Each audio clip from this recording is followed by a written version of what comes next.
Good evening and welcome to your 2059 Perfect League World Series coverage. I am your host, as always, DRC, and it is my distinct and great honor and privilege to have the opportunity to cap off another great week of Perfect Team, another great season within the Perfect League, and crown a champion tonight. So I'll be bringing you the play-by-play, the in-game analysis as we go. We'll look at matchups. I've got a new little matchup analyzer toy to debut tonight as well. We'll get to that in just a second. And really the theme of the night is celebrating all champs. Who won their league this week? Who's coming up to perfect? Who's going from gold to diamond? If you won your league this week, I want to hear about it. I want to hear about it in the chat. I want to hear how you did it. I've already had a couple people message me about very impressive runs through their respective leagues' playoffs. Seen a couple of sweeps. Very, very cool stuff. But as we get prepared for what we're going to see tonight, take a look at your screen, and we have got a matchup for the ages. We have got the Pigeon Town Pigeons and the Manchego Cheese DLL. Two teams that have been here. Two teams that have been on these airwaves. Manchego's been to 2 Perfect League World Series. They came away with one of them. Pigeon Town's been to 1. And they lost in 7, if my memory is correct. So this is going to be an awesome, awesome matchup. Let's go ahead and break it down the way that we always do. So first, we'll start with Manchego. And I'm getting that pronunciation correct from the jump tonight. We've got API in the chat too, so if he has any other pronunciation guides for me, I am all ears. All right, so the way that we break down teams is we look at run scoring first, and we look at run prevention. API is a great manager who has headed many great teams. This is not the best team that we've seen him have, at least during the regular season. We see a 7th best run scoring mark, and then a 9th best runs allowed mark. So better than average in both, but elite in neither. And then as we look at the home road split, and we see wild, wild splits this week, we see gymnastics type splits. We see a 654 win percentage at home and 407 on the road. So very, very distinct splits, and we'll take a look at why right now. It's this ballpark. This ballpark has a part to do with it for sure. It's a lefty cheese park. And what does that mean? That means that lefty batters are getting a boost to their batting average. So when they put the ball in play, they're getting a force multiplier. And then conversely, when right-handed batters put the ball in play, they're getting a nerf effect. You see that API has also chosen to max out the extra base hits. So oftentimes that's the one difference when you're looking at a quote-unquote cheese park is what do they do with the extra bases? Do they leave it neutral? Do they max it out? Do they min it out? Well, API is here in the Perfect League World Series for our 2059 season with a maxed out extra base hit setting. Now, from a home run perspective, he's nerfing both sides. So he's not choosing to get the left-handed batter boost there to align with his batting average, but rather leaving it neutral, or leaving it even, I should say, in a full nerf setting. So as we look at the players, let's take a look at this. And the first one I want to call your attention to is Mark Belanger. So Mark Belanger, what's a low diamond doing on a Perfect League World Series team? Well, this Mark Belanger just happens to have the most infield range of any card within the PT card universe. And so you see the horrible triple slash here, slashing 194, 241, 278 for an OPS plus of 40. But you know that he's getting to everything. He's playing that shortstop defense as good as it can be played, even better than your perfect Ozzy. So this is the first time we've seen a Belanger in the Perfect League World Series. Very excited to see what type of impact he can have. Most likely it's going to be muted because we're not going to see many hitting highlights from him, if any. But the effect is absolutely always felt, especially on a defensive-oriented team. One thing to call attention to is the very worst defender on this team is Tris Speaker. So we're looking at a 90 range outfielder as the worst glove, or arguably Wade Boggs, an 87 range third baseman. So this is a build that absolutely has glove in mind. And where you can see that come through is right here on these two categories, the defensive efficiency and the zone rating. So defensive efficiency was 4th best in the league, zone rating 5th best in the league, and that is how Manchego wins their games. As we look at pitching, so we jump over to pitching, we see we've got a Noodles Hahn. So Noodles Hahn is an elite tourney, a special edition card, not a ton of these in circulation. And we see that Manchego has picked up this Noodles Hahn off of 90s expansion. Team that was here just one short week ago. And we see that he did not get a start within the regular season for Manchego. However, he did start during the regular season for the 90s expansion. He made his Manchego debut in the playoffs, putting up a quality start. 6 innings pitched, 4 hits, and 1 earned. So Noodles Hahn, a really good fit for a Lefty Cheese Park, is now going to participate in this series, which is a very cheesy series, as you'll see once we get to Pidge's team. The other thing that I noted as I looked at the innings distribution here for Manchego is there's not a dominant innings eater here. Warren Spahn leads the team at 158. In most perfect league setups, you're going to see someone cracking 200, and if not cracking 200, being right around there. So given that Spahn is the team lead at 158, that's very much a distribution that is more flat than we're used to seeing.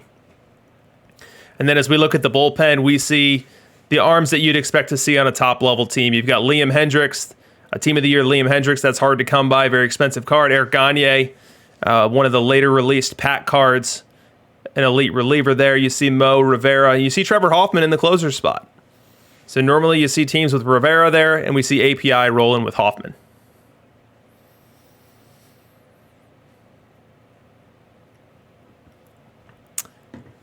All right, now let's look at the path. How did he get here? Well, we see that round 1 gave him all he could handle. The Crows took him to 5, and the Cheese come out on top there. And then they got somewhat of a breather in round 2, as they were able to take out Perfect League stalwart Glendale within a 4 straight here, a sweep. But then put back to the test, going 7 versus the Silvers, and clinching on the same day as the Pigeons. So from a rest perspective, both teams finished at the same time. They're going to have the same quantity of rest days for their pen, even though API had to go 7, whereas Pidge only had to go 6. So last thing we'll look at on API before we jump over to Pidge is the history. So API, as I mentioned at the jump here, no stranger to Perfect League success, no stranger to Perfect League playoffs, has himself an 8-inch trophy for winning the Perfect League once already, aiming for number 2 here. This is going to be API's 12th season within the Perfect League. This is his 10th opportunity to make the Perfect League playoffs. This is his 3rd World Series appearance, going for that 2nd chip. As Arts Lab 78 in the chat just won his first gold league. Congrats to you, buddy. Congrats to you. All right, now let's jump over to Pigeon Town. What is Pidge working with this week? Let's do the same cadence we did on API's Manchego Cheese team. So we look at runs scored, runs allowed. And look at this. Runs scored, we've got the 3rd best team in the conference, 849. Runs allowed, elite run prevention, 672. So third best in the league at scoring, 2nd best in the league at preventing scoring. That's a pretty darn good combo that anyone can aspire to. Now, from a home road split perspective, we see .667 win percentage on the road or at home. Very elite there, and then winning more than half his games on the road. So great combo you see there. One of the formulas that we've talked about on streams past is try to win 2 out of 3 at home and break even on the road, and Pidge doing slightly better than that this week here. And as you look at the month-to-month, Pidge had some outlier dominant months. May, June, July, Pidge was eating well. 2 20-win months in a row, capped off in July with a 15er. So even though August and September were a bit of normalization there and a bit of coming back down to earth with a couple 500 months, he had built himself a very comfortable lead and didn't have to sweat those final couple sims. Now let's look at the ballpark here. You're going to see some things that are the same, and you're going to see some things that are different as we compare this ballpark to the one of the Cheese. Well, this ballpark here similarly has left-handed batter average maxed. Similarly has right-handed batter average minned. But if you look at those extra base hits, the doubles and triples, they're completely minned out. Whereas Cheese had it the inverse, the opposite, fully maxed out. And then as we look at the home runs, Pidge also choosing to boost the left-handed batter home runs here, whereas API was choosing to nerf both lefties and righties with regards to over-the-fence power. So some similarities and some differences here. Definitely some nuance and some owners that are conditioned to playing within Perfect League to know how to take advantage and set themselves up for optimum matchups. Let's look at some player decisions for Pidge's team. And what I see here is what I'd call a truly on-meta lefty cheese build. Every single player here belongs and is arguably the right selection for that position for this build. Griffey in center. Pop Lloyd being really the only option as far as a left-hand hitting middle infielder besides Ozzy Smith when he faces right-handed batters. You see Joe Mauer in there. So opting for the bat over the glove.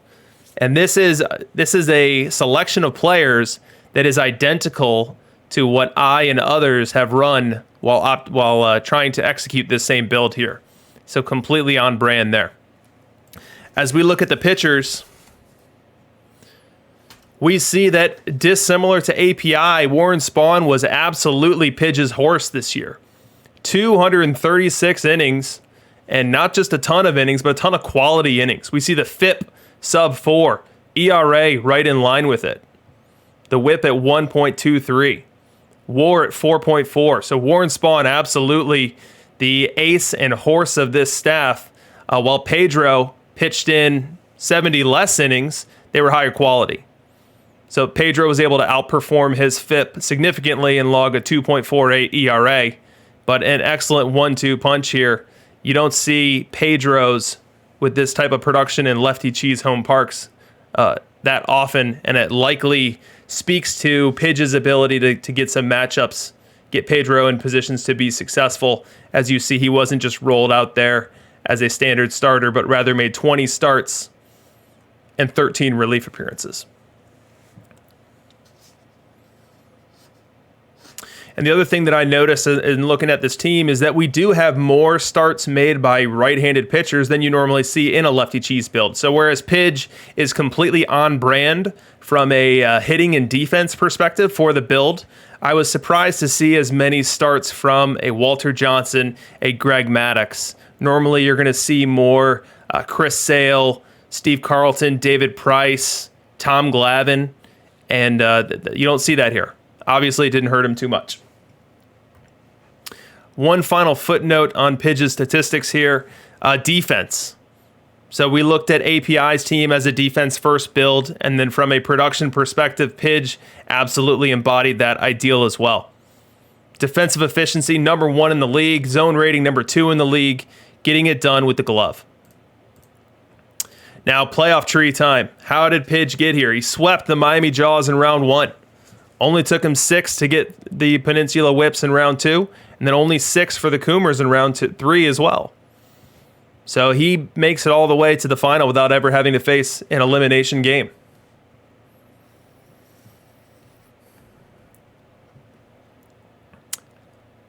So from a history perspective, Let's check Pidge out real quick. This is going to be, and this is Pidge's 9th week within Perfect League, his 5th opportunity within the playoffs, his 2nd World Series, as we've mentioned already, and his opportunity to grab his first title. Lost his last one in 7 games, looking to finally grab one here. And let it be known that M-Dub on the Discord has that floating conspiracy theory that people that go on my Tuesday show, people that go on my Reading Between the Lineups interview show, no one has ever won the Perfect League after going on that show, and that is a streak that dies tonight. One former guest on that show walks out a champion tonight. Now, which one will it be? That's up for you guys. Let's see in the chat who's going to win and in how many games are they going to do it. Who's going to win and in how many games are they going to do it? Eleanor Frisbee asking if Hendricks is playable and perfect. Absolutely. Some very elite statistics coming out of Hendricks.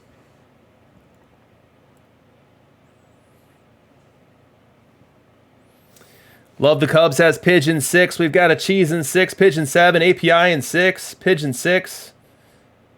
As you guys are telling me who you think are going to win, take a look in the bottom right of your screen. I've got a new toy, a new analyzer for you guys tonight. And here what you see is the season-long statistics for each team. Pigeon Town on the right, Manchego on the left. And as you see here, it's a clean sweep. Pigeon Town has the better end of every statistic on this scoreboard here for this particular season. Significantly better in the OPS department, slightly better in the play percent. Let me clarify what this play percent means. So this is a defensive metric. This means of all of the balls that the out of the park game engine determines as not impossible, what percent does the team actually get to? What percent do they make the play? And so Pigeon Town made 82% of possible plays, whereas Manchego is right behind him at 81. Both of those numbers are very, very strong numbers.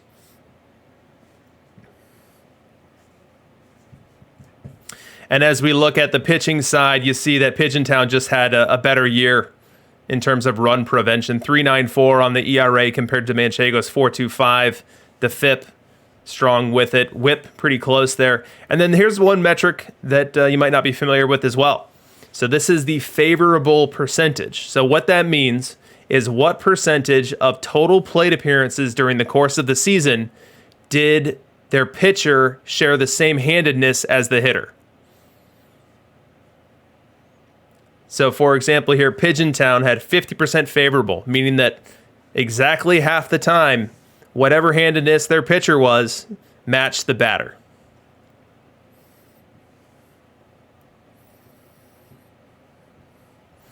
All right, I think we are ready. I think it's time to get started. And I'm going to check if we have a sim.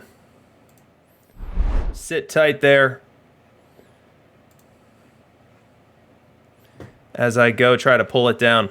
Normally it takes me a second to get the first one going, and then we are on our way. So we should be at day number 214 for the league.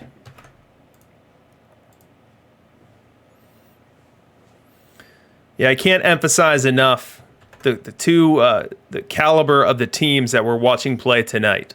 Both the player cards that they have, the intelligence behind how those cards are utilized, and the ability to make adjustments game to game.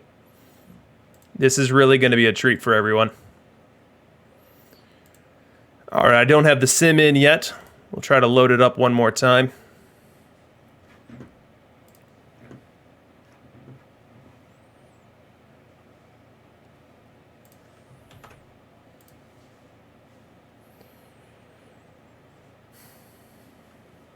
Eleanor Frisbee saying this is a league and postseason you'll never see. Don't count yourself out. At times I felt the same way. It's Still waiting on that sim. Not quite in yet for me.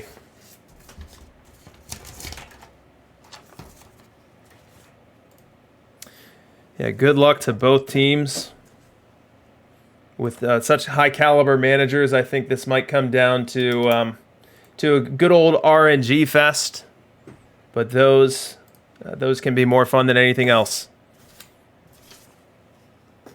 The casual observer roots for late lead changes, high leverage, relief appearances, extra innings. Man, we've had some extra inning games that almost put me in the hospital.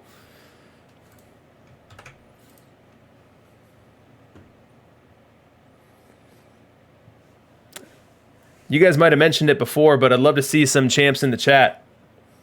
Looks like TF Llama working on a title in a gold league. Who's on their way to perfect? All right, we've got our first sim in. We have got our first sim in.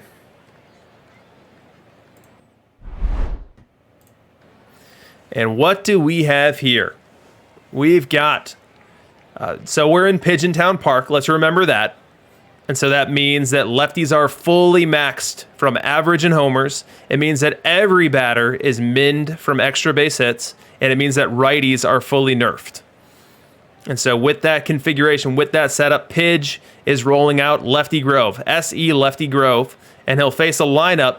And as we're talking about these cheese parks, one of the things to look at, one of the big decisions facing every owner as you're going into a park like this is how many same-side batters do I roll out? How many batters do I play to the ballpark versus play to the pitcher? Because left-handed pitchers are all better against lefties than they are against righties, whereas in this ballpark, lefties are juiced. So we see that API making the decision to roll out 4 lefties here against Lefty Grove. So let's get underway here as we first take a quick look at Lefty Grove. We don't see a ton of these Lefty Groves, so when we do, I like to call them out. Lefty Grove as a starter, we've got 500 innings in Perfect League for the past 3 seasons, and we see that he's right about league average on everything. He's almost dead on it. 4.1 FIP, 1.34 WHIP, league average K9, league average walks per 9, league average home run per 9. So basically a league average starter through and through. And he'll start this game off against API's Ty Cobb.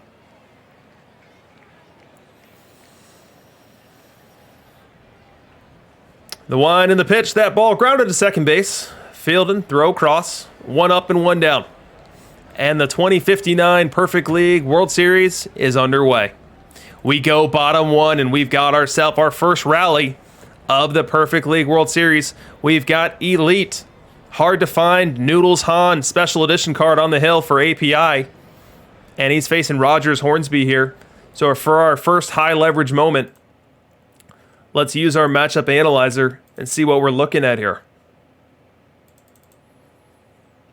So look in the bottom right corner of your screen and you'll have the opportunity to see just how good these hitters are in these particular situations. So Rogers Hornsby, face of the franchise, V left, very strong OBP, very strong average. Oddly low slug, makes me worry I have a data problem there because Hornsby's normally green through and through. We'll have to check that out later. And Noodles Han versus right, definitely his weaker side. Here's the pitch. Grounder to first. Fields it, goes to second. 1 over to first. Double play. They get the twin killing, but a run does score as Tony Gwynn crosses the plate, and Pigeon Town Pigeons are the first team to score here in this World Series. But not so fast, as API has prepared and readied his counterpunch. He's going to be sending out Ivan Rodriguez to bat with 1 away and runners at the corners. 1-2 count on him, the pitch. Liner to short, field it to second, 1 over to first, double play! API and his Mark Belanger make the double play to keep the, wrong shortstop there. Ozzy Smith make the double play. And we move to the 5th. API still looking for his first run. Lefty Grove still on the mound and facing Pudge. with Ricky on first and nobody away. The pitch. Runner goes. Pitch out. Down it goes. In time. Ricky Henderson thrown out in a bang-bang play at second base as this API leadoff runner is erased. Still top five now. We've got Belanger on first and Ty Cobb to the plate. We'll go ahead and pull up Ty Cobb as he bats here versus left. Full count. Belanger will be in motion on the pitch. Wide in the pitch. That's ball four. He walked him. That's going to bring up Rogers Hornsby. Never a great idea for a lefty to walk a lefty to get to Hornsby, one of the best hitters in the game versus left. And Hornsby's already worked himself a 3-0 count on Grove as API looking to dent the score sheet for the first time today. The pitch.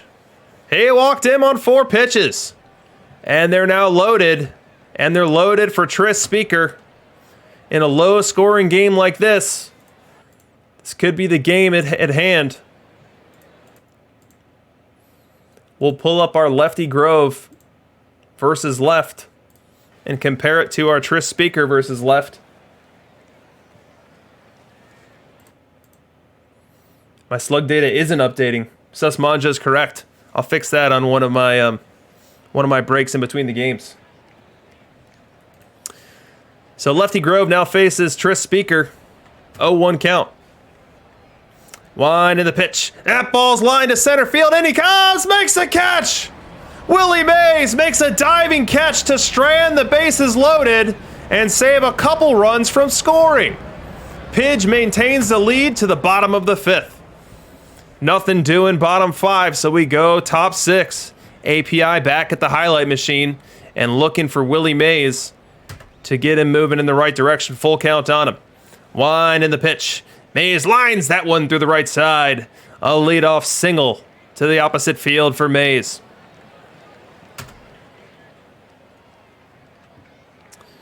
Next up, Ty Cobb. Lefty Grove now facing Ty Cobb here, working on a shutout. The pitch. Strike 3 called. Lefty Grove masterful all day. Continuing the magic here against API's Manchego Cheese. Now 1 away, facing Rogers Hornsby. 3-0 count on him. Line in the pitch. He walked him on 4 pitches. Cheese trying to get a rally going here late in game 1. And we see our first call to the pen. Odd that we have Liam Hendricks coming in here instead of a lefty. I'm not sure the quantity of lefties that Pidge has to choose from here. But we'll have Liam Hendricks come into this game. You see his stats on your screen.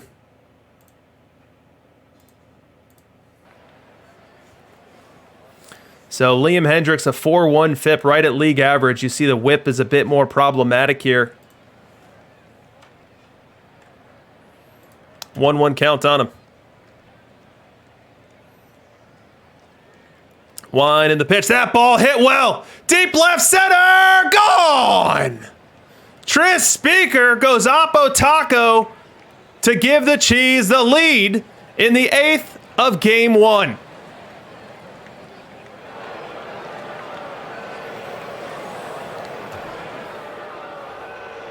Bottom 8 now. The Cheese, who had been trailing all game long, now get to try to protect a 1-run lead. Noodles Hahn still in the game, working against Roy Campanella with nobody out here in the 8th. The pitch. Swing! And a miss, strike 3. Campanella goes down swinging. 5th strikeout of the game for Noodles Hahn. We have a pitching change. We bring on Mariana Rivera. Now we remember that the Cheese had Hoffman as the closer, Rivera as one of the middle relievers, and we're seeing him now, and he's brought on to face an icy cold Ozzy Smith. 3-1 count. Line and the pitch. He walked him. Mariana Rivera walking Ozzy Smith, not ever part of the game plan, and the Pigeontown Pigeons now have the tying run aboard in a decent runner in Ozzy Smith. Next batter up, Tony Gwynn. 0-1 count the pitch. Liner to second, caught.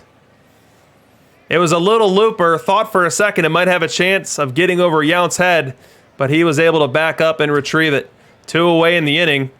And this little rally, built off of an Ozzy Smith walk, will come down to Wade Boggs, one of the pricier cards in the game, one of the more productive cards in the game. 2 outs. The pitch. Boggs grounds it to first. Fielded will take it, 3 unassisted, and that will end the 8th inning. 1 left aboard. No runs scored there for the Pigeontown Pigeons. We go bottom 9. In comes the true closer, and he's going to have to work through Hornsby, Anson, and Mays. Hornsby, Anson, and Mays versus Hoffman is not the worst thing for the Cheese here. Remember, we're in a righty-nerfed park with a right-on-right matchup here. This is exactly what the Cheese would ask for if they had the ability to set it up. We'll see if we see a pinch hitter for Anson.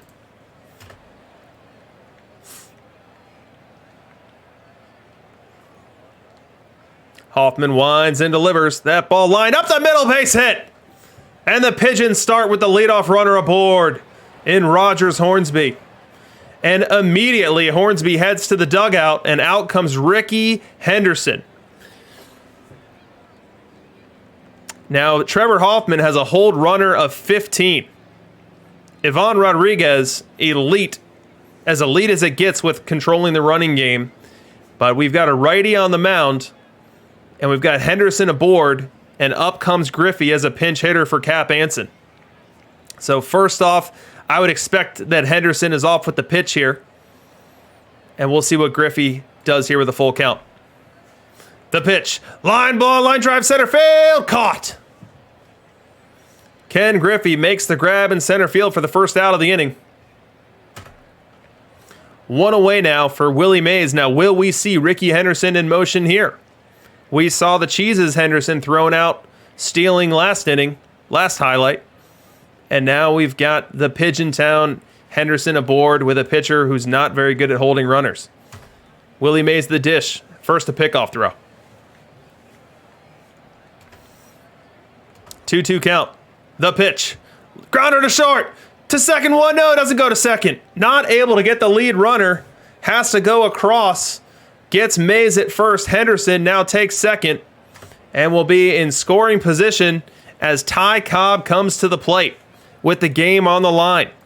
Hoffman has worked an 0-2 count on Cobb here. High drama in game number 1. Ty Cobb, just about the best hitter that you can ask for, up for Pigeontown, period, versus right-hand pitching. And when you think about this park, that only gets amplified. 0-2 count. The pitch. Swing and a miss, strike 3.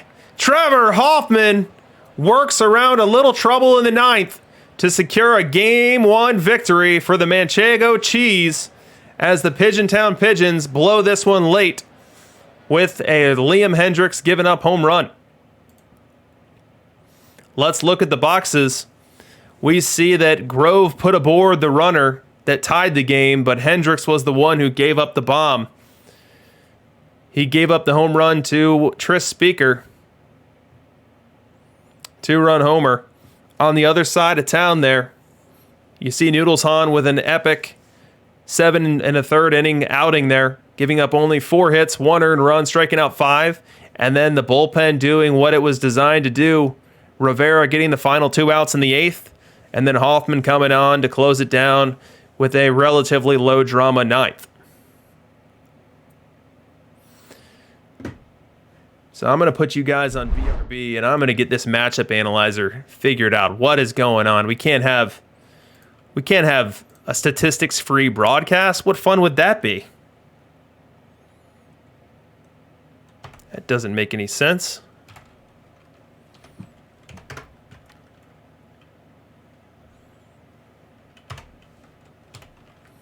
But what a game 1. What a huge win there for API to steal home field advantage. I think it's a fair debate as to what the home field advantage is, given that both parks are so similar.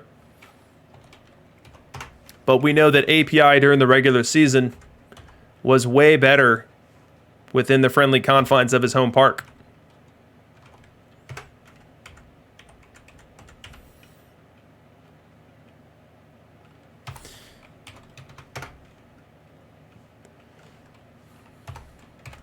All right, matchup analyzer fixed. Now let's try to load up a new sim.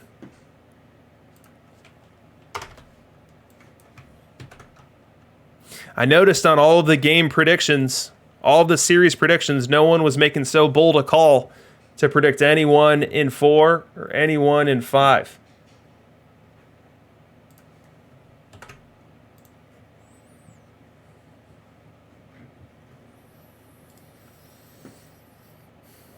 Oh, Emmett. Emmett called API in 4.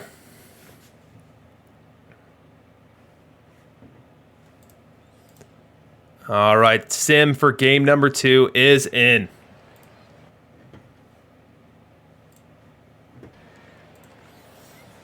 And here we see Chris Sale on the mound for the Pigeon Town Pigeons to start it.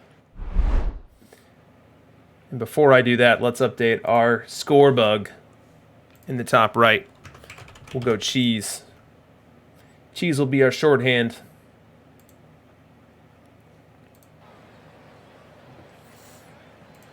There's our matchup analyzer.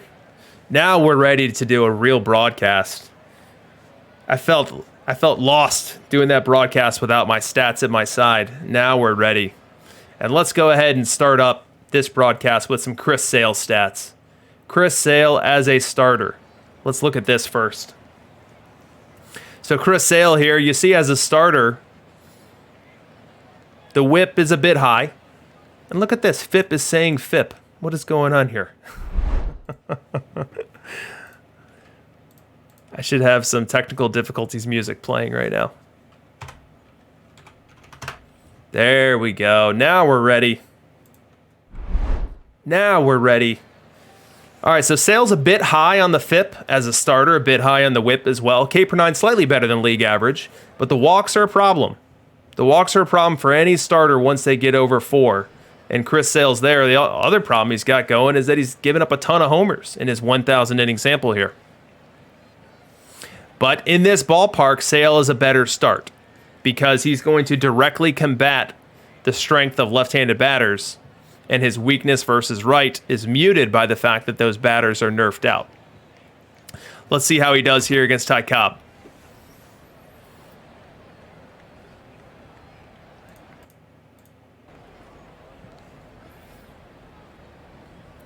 The pitch. Fly ball, lazy, right center field, playable, 1 up and 1 down.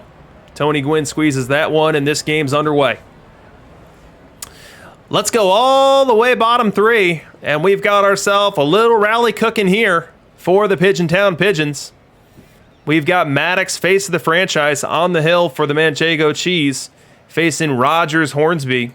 People always love to ask me about the Maddoxes in this game and looking at where and how much better they are from one another. So we'll go ahead and give up a visual now. So here's Greg Maddox, face the franchise versus right in your bottom right of your corner here in our matchup analyzer. And contextualize that with Rogers Hornsby, face of the franchise versus right as well. A positive bat, same side hitter. 2-2 count on Hornsby, runners at the corners. Pidge looking to take an early lead here in game 2. Wine in the pitch. Line drive, left center and down. 1 run will score. Runners now at first and second on that RBI single by Rogers Hornsby. No further damage in the bottom of the 3rd, so that takes us top 4. And we've still got Pidge's Chris Sale working on a shutout here. He's put Tris Speaker aboard to start the 4th and now faces Willie Mays. The pitch. Little looper, center field in trouble. Speaker's going to hold at second, and we've got 2 on and nobody out. Next batter, Wade Boggs, and the temperature ramping up in this moment. So let's get right back to our matchup analyzer, and let's take a look at some Wade Boggs versus left. So Wade Boggs uniquely is able to counteract the same side advantage for lefty. He's able to get on base at a .323 clip, which is right around perfect league average. which is very, very difficult for a left-hand batter to do. And in this park, he's definitely going to play a little bit better than the global observed numbers you see there. Now, you do see Chris Sale's splits versus left downright dominant. A FIP under 3. So we'll see how this one plays out here. 2 on, nobody out. The pitch. Grounder to third, to second, 1 to first, double play. Huge twin killing for the Pigeontown Pigeons as they get Wade Boggs to roll over one and get out of the trouble. Let's go to the top of the 6th. The Cheese still looking for their first run. If you'll recall, in game 1, they didn't find it till the 8th inning and came away victorious anyway. We are following on a very similar trajectory in this one, as we've got Chris Sale still on the hill for the Pigeontown Pigeons. 3-0 count here, and he walks Hornsby to start the 6th. Now faces Tris Speaker. Let's look at some Speaker graphics. You see Speaker is not a horrible hitter versus left. He's not quite a positive bat versus left, but he does an admirable job getting it right around 0 with the same hand slugging percentage pretty notable there at .426. 2-0 count, the pitch. Little looper to third base. Easy play, 1 away. Let's go top 8. Pidge trying to get through what was the troublesome inning in game 1, and he'll turn to David Price to do it. Let's look at David Price's statistics as a reliever as we look at Mark Belanger's statistics as a hitter. So you see that the advantage here definitely strongly favors Pidge, as Mark Belanger just an atrocious hitter with a negative -46 bat value versus left. He leads off the 8th though. 1 in the pitch, little grounder. Price fields it over to first in time. 1 up and 1 down. That's going to roll the lineup over. Ty Cobb also retired, and now it's Roger Connor.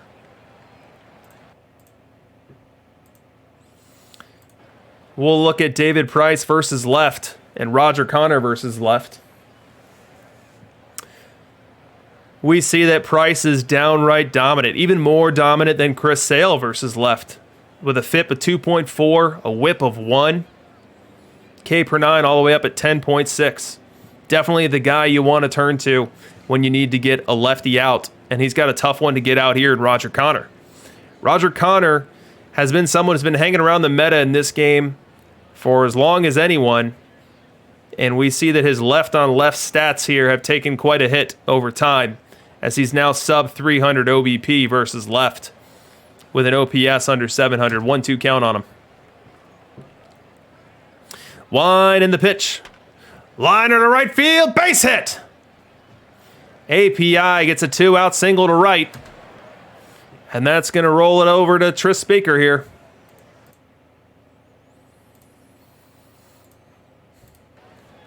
Two count on him. The pitch. Fly ball. Deep center, but playable.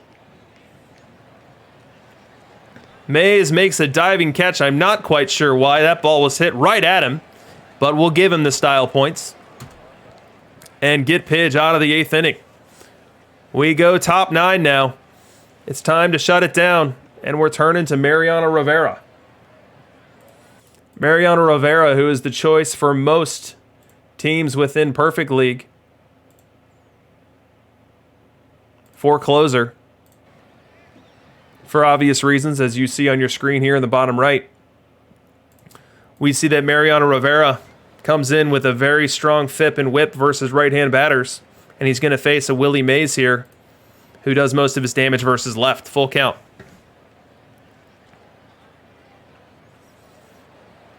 One in the pitch. Grounder to second. Fielded. Oh no, he booted it! Play to first, not in time! Rogers Hornsby, ranged to his left, was unable to corral it on the first try. And as he picked it up on the second go, he was unable to get it to first in time. Now, Hornsby is a second baseman that is oftentimes subbed out late, but not today and not in this game. And we'll now go to Wade Boggs. As we update our matchup analyzer here, you see those Boggs numbers are somewhat gaudy versus right-hand pitching, with an on-base percentage approaching 400. And Mariano splits definitely worse versus the left side. 1-2 count on him. Pidge looking for a double play. The pitch. Grounded to second. Fielded to second. One. A first double play. Just what the doctor ordered for the Pigeons. And they get a crucial twin killing to erase the Rogers-Hornsby error that started this inning.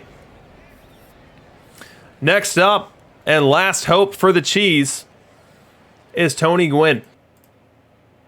We'll show you his stats here. Definitely one of the best bats in the game versus right-hand pitching. And he needs to get on base some way, somehow here to keep the Cheese into this, or they will be split 1-1. 1-0 count on him, the wind and the pitch. Grounded to third, fielded over to first in time. Wade Boggs makes the play, and the Pigeontown Pigeons grab game 2 in what was a wild, wild pitcher's duel. We end with a final score of 1-0 here.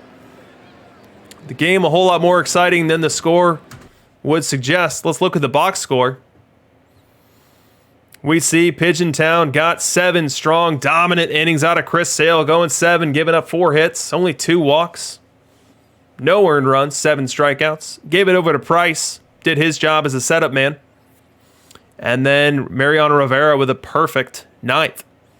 Other side of town, we see Glavin. Glavin was used as an opener for the Cheese as he goes 6 batters before handing it over to Maddox, who pitched great. Went 6 1/3.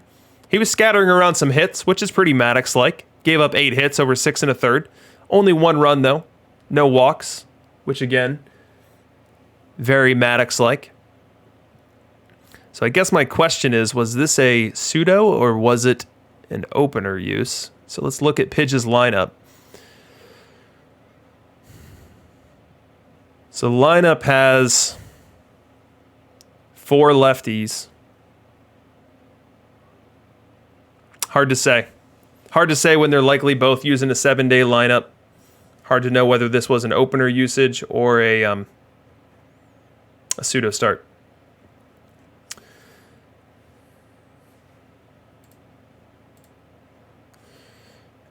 All right, so let's check on some bullpens. We are about to have our travel day. We're tied at 1. An absolutely crucial victory for the Pigeontown Pigeons. You don't want to leave home, leave those first 2 games both being played at home without a victory, and they don't have to. Both teams have scored 2 runs in this series through 2 games. So somewhat anticipated, as we saw that both teams made their way this season, built on defense. Both teams better defensively than they were offensively. And we've seen that so far in this World Series. As we look to Game 3, our scheduled starters are Warren Spahn for the Cheese and Pedro Martinez for the Pigeons.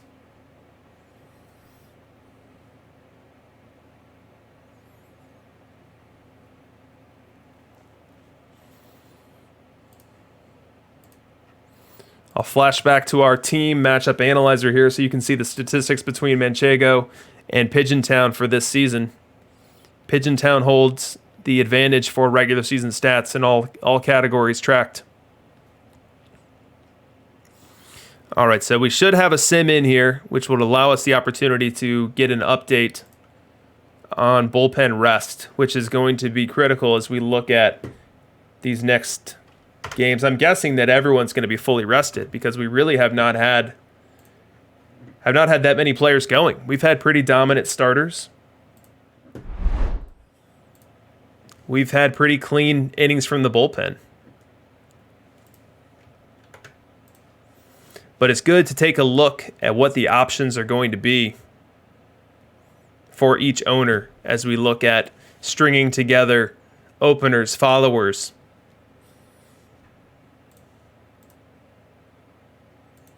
All right, perfect. So sim is in, meaning that our off day sim is in, and now we are waiting for Game 3. We see that the probable starter has changed for both teams. Pigeons now showing Walter Johnson. Manchego Cheese also showing Walter Johnson. Let's look at some bullpens. So the Cheese, they are down Greg Maddux, not going to be available, but both Mo and Hoffman are pitchable at 97 and 86% fatigue, respectively. And then the whole balance of the pen is fully ready to go. Raleigh Fingers, Liam Hendricks, David Price. And we've also got an abundance of arms set up in the rotation, all ready to go as well. So as far as where Cheese could go, where he will go, he's got a lot of cards to choose from. Between Walter Johnson and Pedro, Chris Sale and Spawn. Spawn probably the de facto go-to when you're playing in a ballpark like this and likely to face left-handed batters. But Pedro, as we see from both Manchego's side and from Pidge's side, had elite seasons for both owners.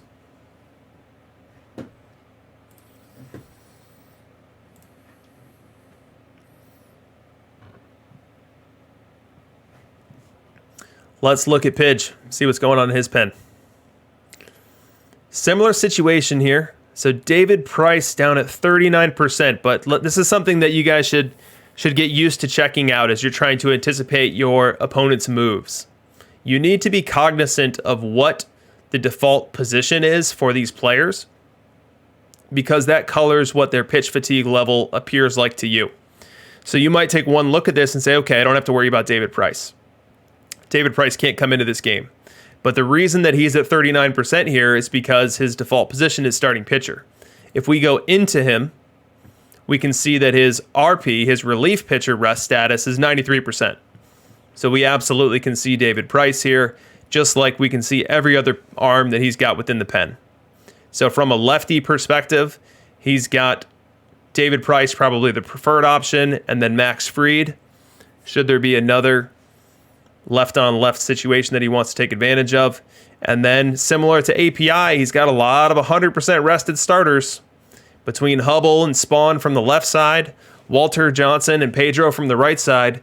So basically, both owners here have the same cards in front of them. What will they choose to do? Will someone string together an opener follower? Will someone try to pseudo start? Or are we just going to see a Spawn v Spawn battle?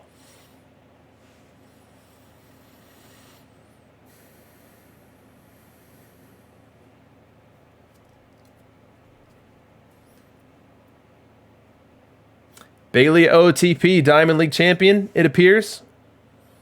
Look at that. Went the distance on all three series. 3-2, 4-3, 4-3. Congratulations to you and welcome to Perfect League. Now your job is to avoid the relegation Puma that you see at the bottom of your screen now. Port Dogs coming up as well. Port Dogs win a D361. Oh, and Chuck and his Trash Pandas are on the way up. Do we have a DLL champ yet? I think it was Bailey and Snowball in there. I actually went to the DLL conference finals and lost in 7. So I was a game away from having to stream this while being AFK from my my DLL team, hoping that they would earn their way up to perfect. Oh, Big Red 75 with a good one. I haven't actually seen that in this game cycle. Respawn. Well played, good sir. Dishnet lost to the High Desert Aces. No shame there.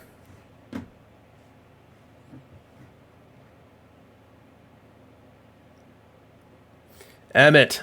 Congratulations to Emmett winning the DLL on his way up. Definitely not a team that you want to find in your division tomorrow morning.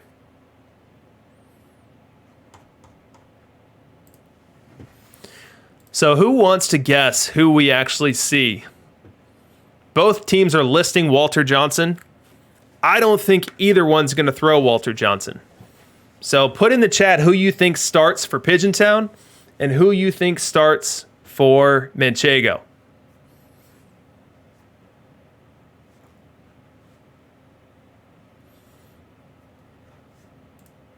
I'll flash their teams again so you can make an educated decision. So on the cheese side, we've got Walter, Pedro, Price, Sale, and Spawn all ready to go. Others not starters. And then on Pidge's side, we've got Hubble, Johnson, Pedro, and Spawn.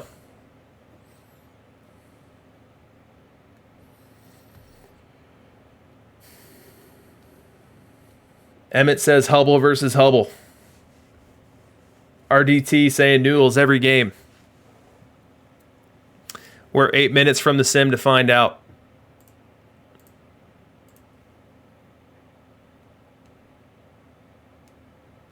Pidge predicting. Look at this. We've got one of the owners. This is like in the Major League games when we're calling down to the manager. We've got like Joe Madden on headset saying, hey, I'm pretty sure the opponent's going to run, I don't know, he's going to run just a straight Warren Spawn. Love the insight. Big Red guessing Spawn versus Spawn.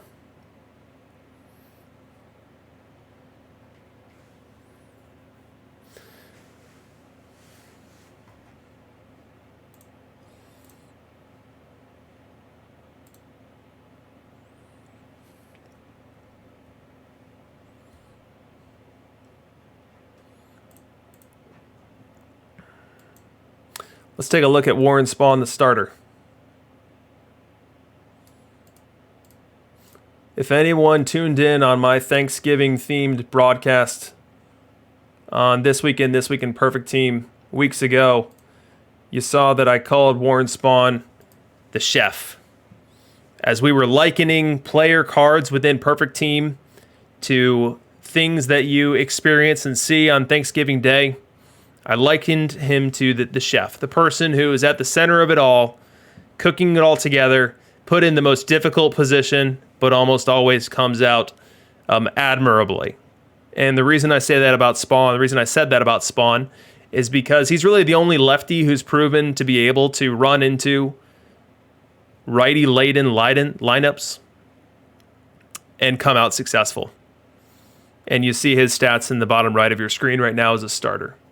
FIP slightly over league average, whip beneath it, doesn't really walk anyone, does a good job of keeping the homers down. And he's often doing so facing 7 and 8 right-handed batters at a time.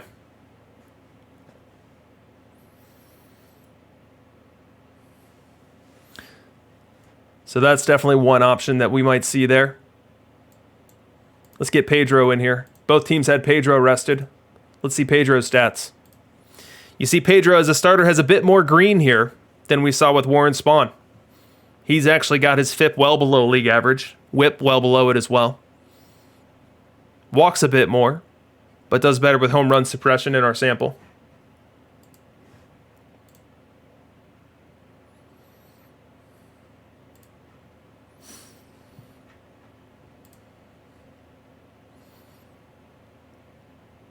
Who's your favorite pitcher that you'd love to see in the matchup analyzer?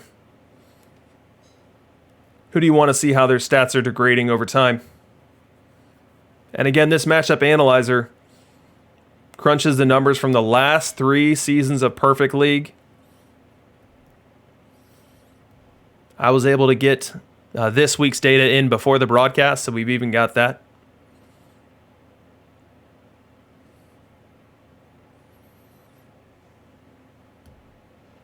Schoolboy Row is requested from Jay Modenhall. Let's check him out.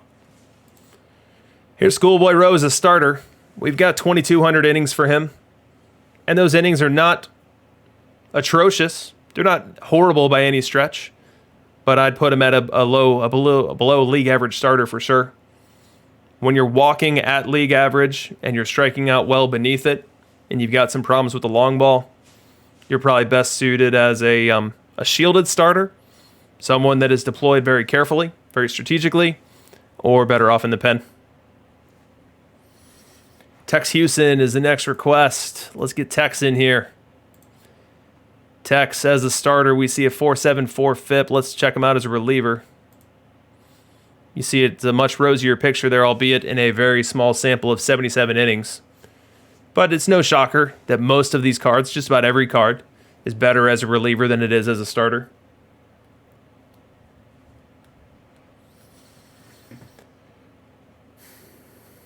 All right, who else did I miss? Hubbell. Mango Sandwich requested Hubbell.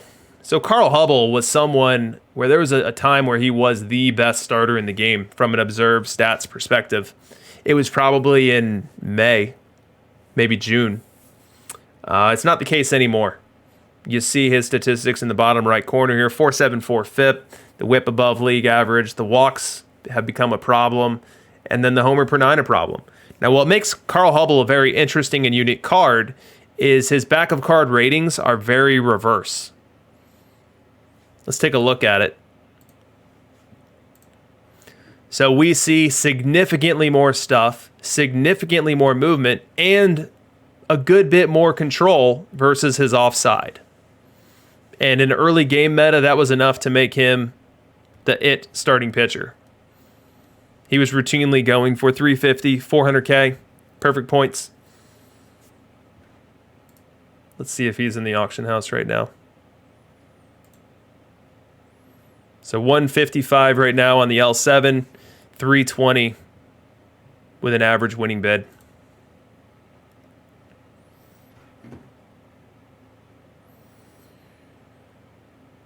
Toady Bieber. Susmanja wants to see Toady Bieber.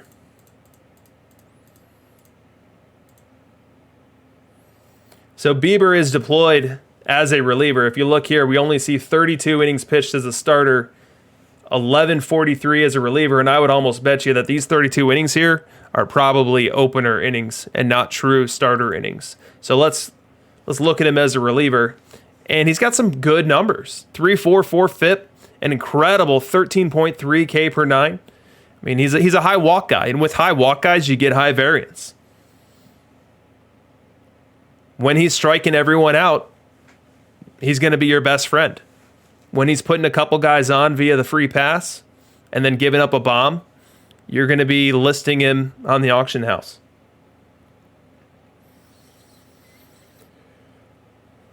But definitely an interesting and good card, Shane Bieber. Let's see who else I missed.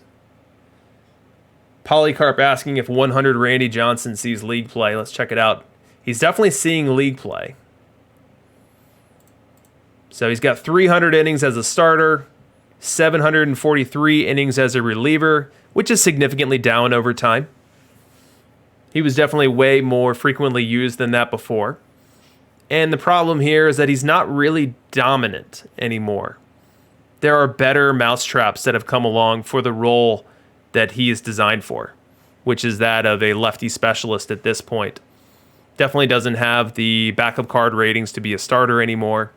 And you see that he's barely holding on here for his ability to be a reliever. And if we look at the splits there, the versus left split, still good.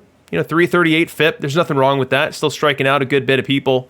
I don't like seeing a lefty who's walking left-handed batters above league average.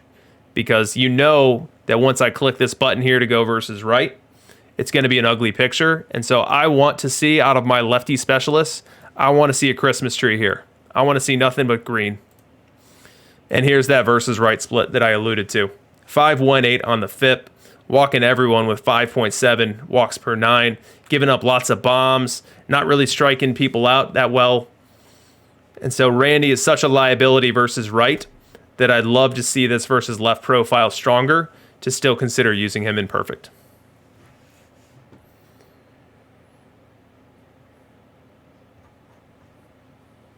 Sim is in. Let's get back to business. Let me load that up. Who's going to win Game 3? I don't like calling Game 3s pivotal, so it won't. I'll just stop it right there.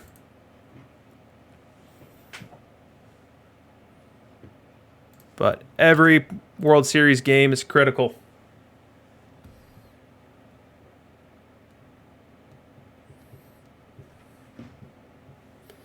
Thanks for the reminder to update the board, Susmanja. Sim is in. Let's come back. Let's update our board.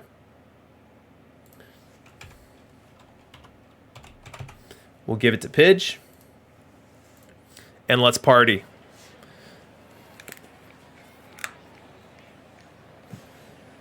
Let's party. So, what do we have here? We have got Manchego. We're in his park. It's our first game in this park. Let's remember the ground rules here.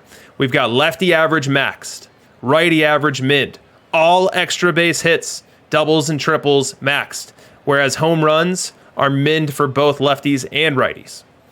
And we see Manchego rolling out Pedro Martinez as his starter. And we see Pidge. Pidge is rocking an 8 lefty lineup. He's going with his stock versus right-hand pitching lineup versus Pedro Martinez. And we'll start off the game with Tony Gwynn before Fire Ty Cobb comes to the plate.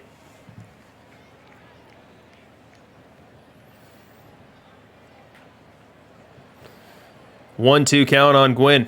The wind and the pitch. Swing and a miss. Strike 3. Pedro Martinez starts off game 3 in style. And we'll now go to the bottom of the first. And we've got the Cheese at the dish here. Cheese's Tris Speaker facing Warren Spahn. Spahn, as we know, was the Pigeon Town Pigeons' horse all season long. Somewhere in the neighborhood of 236 innings pitched. Well more than anyone else on the team. And he's given the ball here in this all too important game 3. Pitch to Speaker and he gets into one. Back, gone! Tris Speaker puts the Cheese on the board with a 450-foot shot here in the bottom of the first. We go top 5. Spahn. Spahn's got a shutout cooking here, and he'll face Ken Griffey with Speaker at first. We know that Ken Griffey is a great glove. We know that Griffey can hit righties okay, but he really does struggle versus the lefties, as you see on your screen now.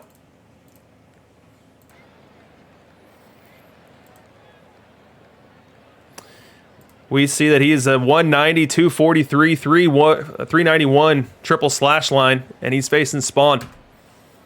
The pitch, runner heads to second, the throw down, not in time. Stolen base from Tris Speaker. Runs on Joe Mauer and makes it safely. Still top 5 now. Pidge trying to tie the game. Infield comes in as Joe Mauer comes to the dish. Joe Mauer not too dissimilar to Ken Griffey. Not the best hitter in the world versus left, as he sports a 568 OPS. And he'll be looking to make some contact here. The infield pulled in and shifted. Full count. Wind in the pitch. He walked him. Spahn walks Mauer, which will bring up an icy cold Pop Lloyd. And it looks as though we have missed a wild pitch. So in between Joe Mauer walking and Pop Lloyd coming to the dish, it appears as if there was a wild pitch that was not on the highlight engine, as Mauer has taken second and Tris Speaker has scored from third. So now we've got Pop Lloyd at the dish with a 2-0 count. Wind in the pitch. Little dinker to third. Going to be a tough play. Comes in, fields it. Not able to make the throw. He pumps, but he didn't have the ball. So that's an infield hit for Pop Lloyd. Very rare for Lloyd to get a left-on-left hit, but he does so here with that infield cue ball shot off of Spahn. Next batter up, Ozzy Smith, and temperature certainly rising here in the 5th for the Cheese faithful. So let's load up Ozzy Smith. First time seeing him in a clutch moment.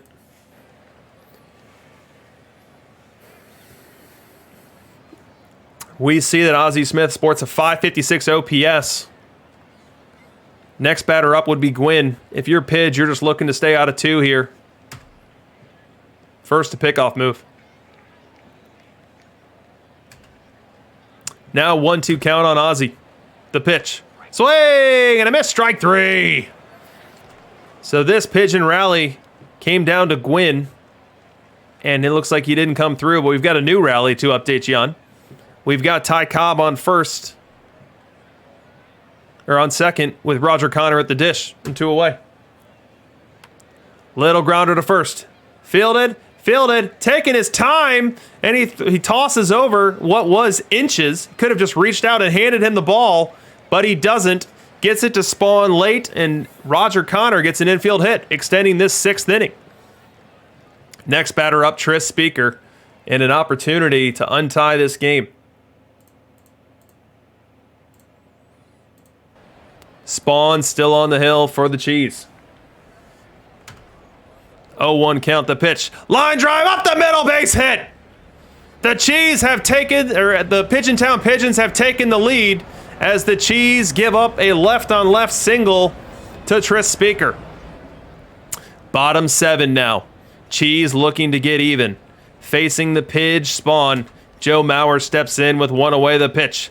Line drive, right field, base hit. Mauer with a single to right. Next up's Henderson. And he's got an 0-2 count on him, the pitch. Grounder to second. To second one. They will not try to complete the play as Henderson's speed too much. They do get the lead runner. But getting the lead runner and leaving Henderson aboard can oftentimes be the worst of both situations. As you see here, Henderson's gone ahead and stolen second base. And now the Cheese have, in the form of the best base runner in the game, the tying run with Ty Cobb at the dish. And we mentioned his name before the game started, but Max Fried now on in a very high leverage spot. Here's the matchup. It's in the bottom right corner of your screen. You see that Max Fried has a very strong 329 FIP in 300 innings versus left-hand batters. And you see his home run suppression significantly strong as well at .88. And Ty Cobb right at a league average bat versus lefty. So the advantage here to the pitcher for sure. 0-1 count. One in the pitch. That ball ringing double down the line. Could be more than a double. Cobb on his way to second. The tying run scores. Cobb's not going to stop there. Heading to third with an RBI triple that ties the game here in the 7th.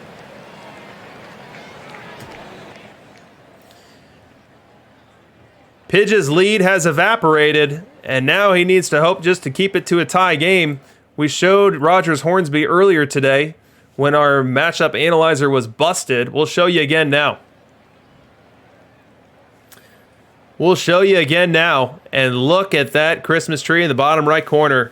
Rogers Hornsby rocking a 910 OPS versus left-hand pitching, and Max Fried probably not the guy that Pidge would tap for this moment here. Late in game 3. 1-2 count. One in the pitch. Grounded to short. Failed it across the diamond in time. Pidge escapes any further damage here in the 7th. And we have got a brand new ball game as we head to the 8th. Here in the 8th. Still have the Cheese Spawn in the game. And he's facing Ty Cobb here with a full count and one away. One in the pitch. Fly ball. Deep center. Back, and that ball's gone. Ty Cobb unties it in the 8th. 5th home run of the postseason for Cobb. And that one travels an estimated far, far away, says the OOTP game engine. 3-2 now pitch. Back to work is Max Fried, and he's working on Tris Speaker.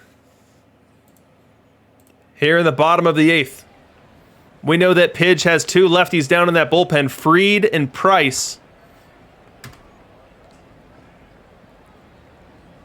One in the pitch. Grounded to first. Fielded, takes it himself. 1 up and 1 down.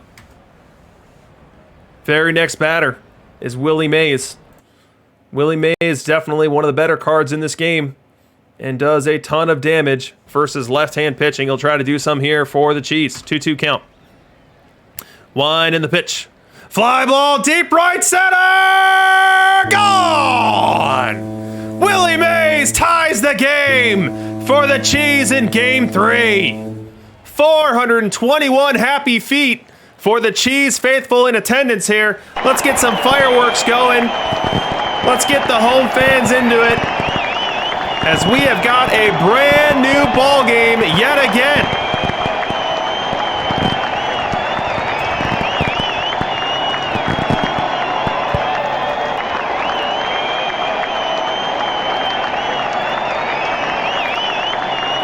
Max Fried left into this game. We'll need to get through Tony Gwynn to push this to the ninth. Still tied. 2-2 count on him. One in the pitch. Strike three called. Fried gets out of it, but not before giving up an Oppo Taco shot to Willie Mays that ties this game up. What a World Series we're watching. How many of these innings have been played with a one-run deficit or less? Is it everyone? Have we seen a two-run lead yet? This is incredible. All right, so let's start the ninth. Who are the Cheese throwing out there? They are saying, you know who I want to give this game to? You know who I trust with this game? I trust Trevor Hoffman. And he's got a full count on Tris Speaker.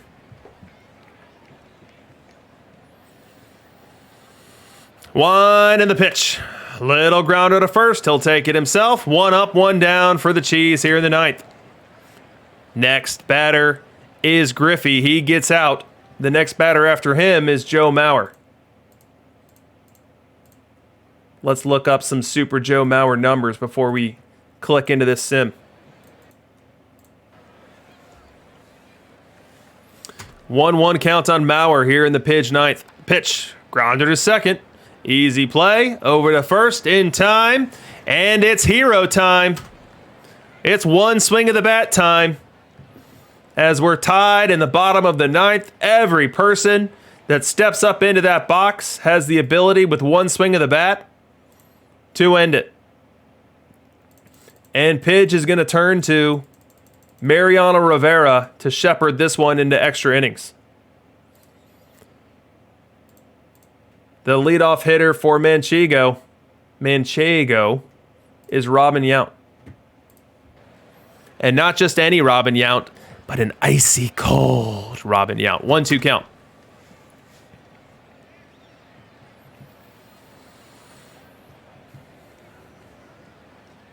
One in the pitch. Fly ball center. Hit well. Back goes the center fielder. He jumps. He can't get it. Yount on his way to second. That's going to be a leadoff double. Ken Griffey went back on it, leaped, was unable to pull it in, and so Yount, an icy cold Robin Yount, starts off the bottom of the ninth with a leadoff double. It looks like Rivera put Joe Mauer on via walk, likely intentional, and now we've got Pop Lloyd at the dish. You see in your matchup analyzer here, Pop Lloyd, not the greatest hitter in the world. But in this ballpark, having his balls in play boosted, not the worst guy up. He's also got some good speed, likely to stay out of a double play. We'll toggle over to Rivera's versus left matchup here. 1-1 count on Lloyd. Game in the balance. He bunts! Third baseman in to play it. Over to first in time. Both runners do advance, so a successful sacrifice bunt by Pop Lloyd, putting the winning run at third base and getting rid of the specter of the double play. Infield in now. Fans on their feet. Fans on their feet cheering at the top of their lungs, hoping that Ty Cobb can come through here. One out. Bases loaded. Infield in. Rivera comes set. He delivers to right field. Base hit. And the Cheese walk it off. Ty Cobb laces a liner to right, winning the game. Ty Cobb, in dramatic fashion, gives this one to the Cheese. And with it comes a 2-1 series advantage.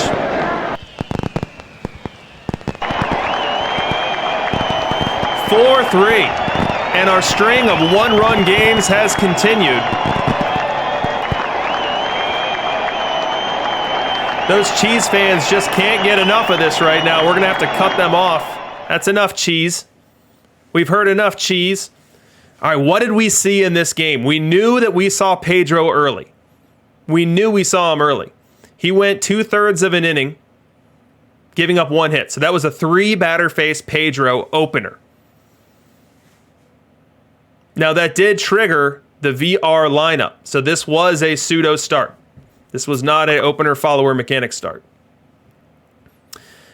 We see that Spawn came on and had a quality, what was a relief appearance. 7 in the third innings, 3 earned runs.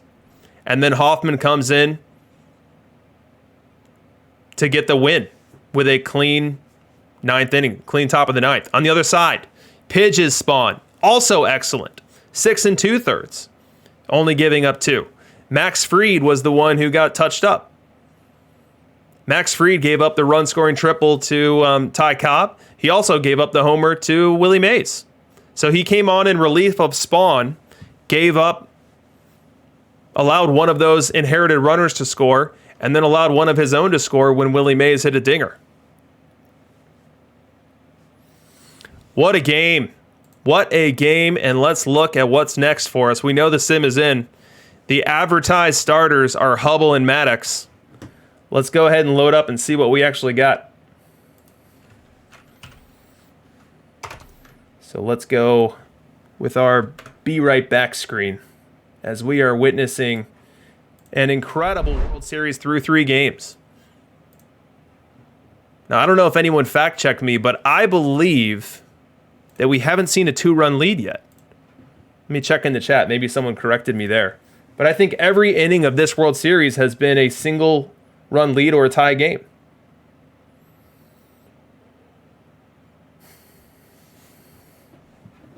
Yeah, what a series.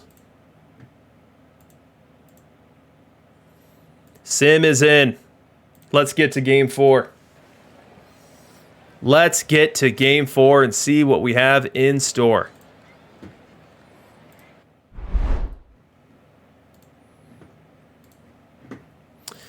All right, on the hill for the Cheese is Chris Sale. We've looked at his numbers before, but let's look again. Chris Sale is a starter. There's your numbers.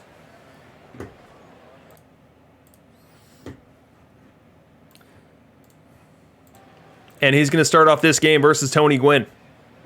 And as we look at the lineup, so we remember that last game, Pidge through the pseudo of Pedro Martinez being out there for the first 3 batters, had out his traditional VR lineup, which was 8 lefties and Ozzy Smith. And so now we're seeing a different lineup.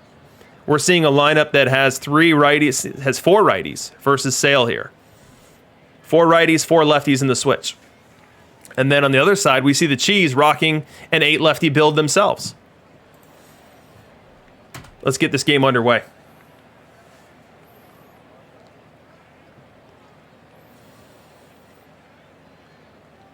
Tony Gwynn to get us started. 1-2 count on him. Little grounder to short. No nothing play. Easy pitch and catch. 1 up, 1 down. Still in the first, though. Sale's gotten himself into a touch of trouble as we have Willie Mays at the dish now with 2 on and 2 out. 2-0 count on him. The wind and the pitch. That ball rocketed into the left center field gap. 1 run will score. Mays on his way to second. Here comes the second run. He'll hold at third. An RBI double for Mays, putting Pidge in the driver's seat here in game 4. No further runs in the first for Pidge. Let's go bottom 1. And Manchego's already got their eyes on some revenge as we see Carl Hubbell on the hill for the Pigeon Town Pigeons. Now, Hubbell was someone that we looked at before the game started. He's got interesting splits. So here's his overall starter statistics here. Let's look at his versus left.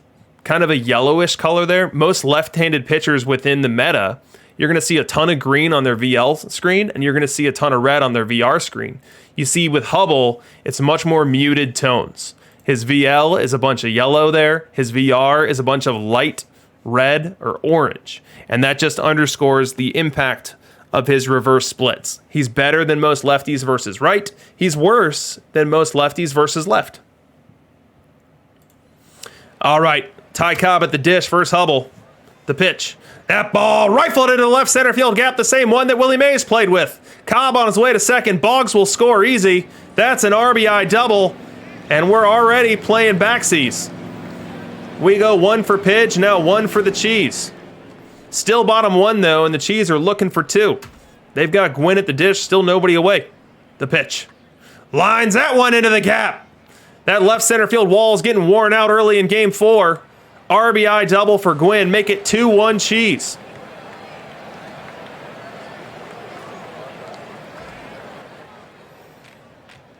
Uh-oh. We have broken our streak. We no longer have played an entire series with only 1-run leads. We now have a 2-run lead.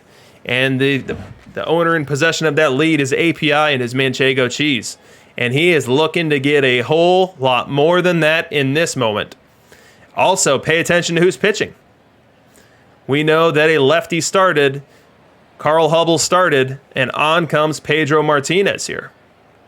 Pedro Martinez into this game and into a very sticky situation. We'll go ahead and pull up Pedro's numbers as a reliever. And then we'll pull up Mark Belanger versus Wright. We haven't seen that yet tonight. I'm guessing it's hideous. And my guess is correct. A 456 OPS, a negative 60 bat value. I've never seen one that low. But he's got an opportunity here. 2-2 count on him with the bases loaded. Pedro comes set and delivers. Swing and a miss, strike 3. So Pidge gets out of the first with no further damage, but they're staring at a 2-run deficit before we get settled in. Now they're looking at a 3-run deficit that's threatening on becoming more than that. 2 outs for Joe Mauer with 2 on the pitch. That ball's hit well into the right center field gap. 1 run will score. Connor on his way to third. Will he try to score? And he will. On his way to the plate, no throw. 2 RBI double for Joe Mauer. Make it 6-1. Top 6 now. Biggest lead that we've had for any team in this series. And the Cheese will go to work trying to control it. Trying to manage it. Trying to hold it down for the next 11 outs.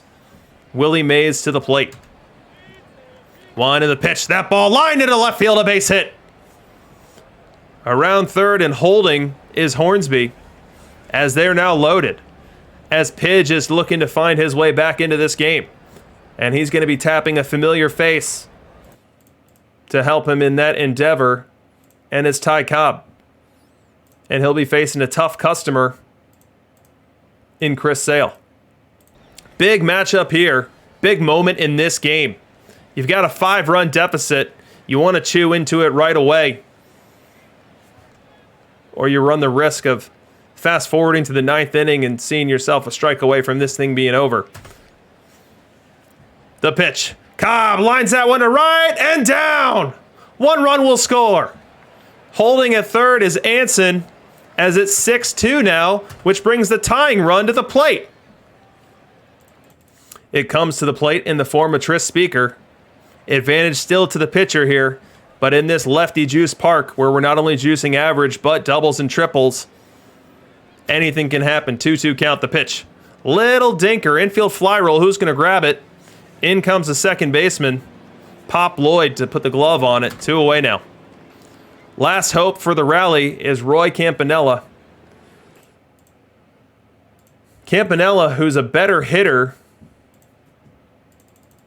than Pudge Rodriguez, but still no one's going to confuse him with a silver slugger.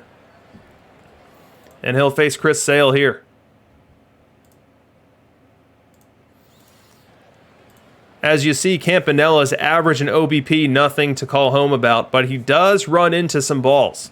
He does run into some extra base hits, as you can tell from that .452 slugging percentage. 2-2 count.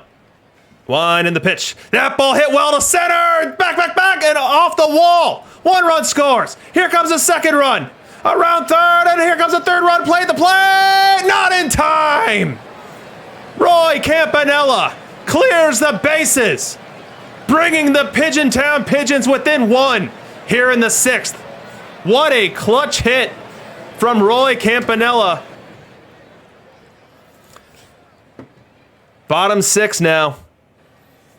The Cheese want to get to work rebuilding that lead, and they've got themselves in position to do so, as they'll be working against David Price. David Price, just about the toughest customer you can come across versus left. Pidge looking for a double play here, although Cobb's a tough guy to double up, whereas the Cheese are looking for any kind of contact that can bring home Belanger here with less than 2 outs. The pitch. Line drive, center field, base hit. Around second and heading on his way to third with a very aggressive base running play is Wade Boggs, able to make it there successfully without a throw.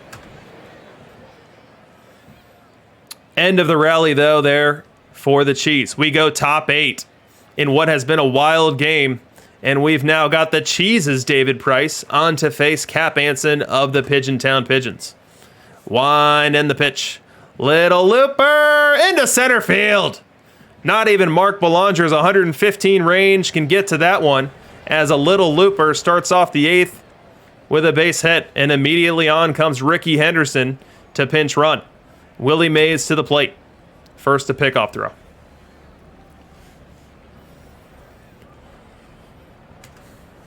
Full count now on Mays. Wind in the pitch. We walked him. Pidge has a little something brewing here in the 8th. Up comes Ty Cobb. And I don't even need to reset the matchup analyzer. It's already set. It's already set from the inverse, where we had Manchego's Ty Cobb batting against Pidge's Price. Here, flip the script, and we've got Pidge chasing 2 runs here in the 8th. Ty Cobb at the plate. 2 on, nobody out. 1-2 count on him. Wind in the pitch. Strike 3 called. Big strikeout for the Cheese. 1 away. Next batter up, Tris Speaker. 1-2 count on him. Price comes set and delivers. Swing and a miss, strike 3. Price trying to blow his way through this inning. And the last person between him and escaping this trouble here in the 8th is none other than Roy Campanella, who in his last trip to the plate, in his last trip to the dish, he skied it over Ken Griffey Jr.'s head, clearing the bases. That's just what Pidge is looking for again here in the 8th.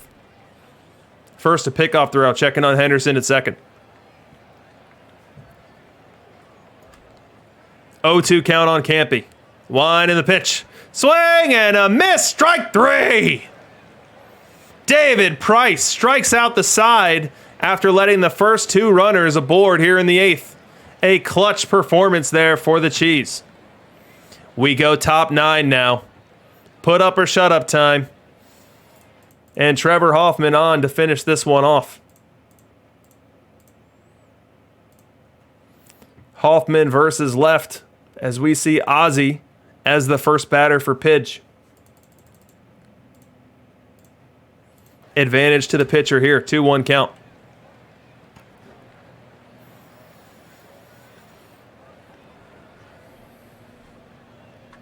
Little looper, left field and deep and down.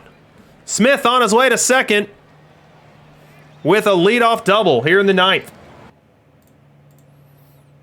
It just dawned on me that, like I always do, I forgot to appropriately give out Game 3. So let's do that. Boom. So Ozzy Smith aboard to lead off this 9th. That's going to bring up Tony Gwynn. Advantage to the hitter here, especially in this park. 0-1 count on the pitch. Little looper center field, but playable for Griffey. Griffey ranges in and puts the leather on that one. 1 away. Next up is Wade Boggs. Elite versus righties with on-base percentage. Pidge wouldn't mind some of that, but would love even more to tap into some of that batting average here. Full count. Wind in the pitch. Little looper center field, base hit. Heading to third and holding there will be Ozzy Smith as Boggs is aboard. Now the go-ahead run comes to the plate in the form of Rogers Hornsby. The Cheese faithful, somewhat unsettled by seeing the bases full here, at least at first and third. A double play away from leading in the series 3-1 though. Big moment in this game right here. Full count. Wind in the pitch. He walked him. Rogers Hornsby works a full count walk which does a couple things. It puts the tying run in scoring position, it puts the go-ahead run aboard, and it brings up an excellent lefty contact hitter in Roger Connor. Roger Connor, another guy who excels with on-base percentage, especially versus right-hand pitching, and not a bad base runner. Not the best double play candidate out there. 1-0 count on him. Game in the balance. Trevor Hoffman trying to find the right sequence of pitches to get out of this one. What will happen next? 1-0 count. Winding the pitch. Grounded to short. To second one. Unable to complete it at first. So the 6th run scores. The 7th run sits out 90 feet away in the form of Wade Boggs, as Willie Mays will determine whether we're heading to extras or whether we even have to play the bottom of the 9th. 0-2 count on Mays. Rivera a strike away from the 3rd Manchego Cheese win in this series. First to pickoff throw. Checking on Roger Connor at first.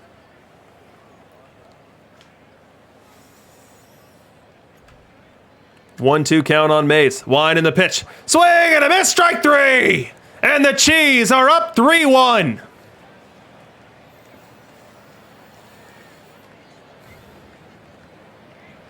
A back and forth game with some big moments ends up with the Cheese.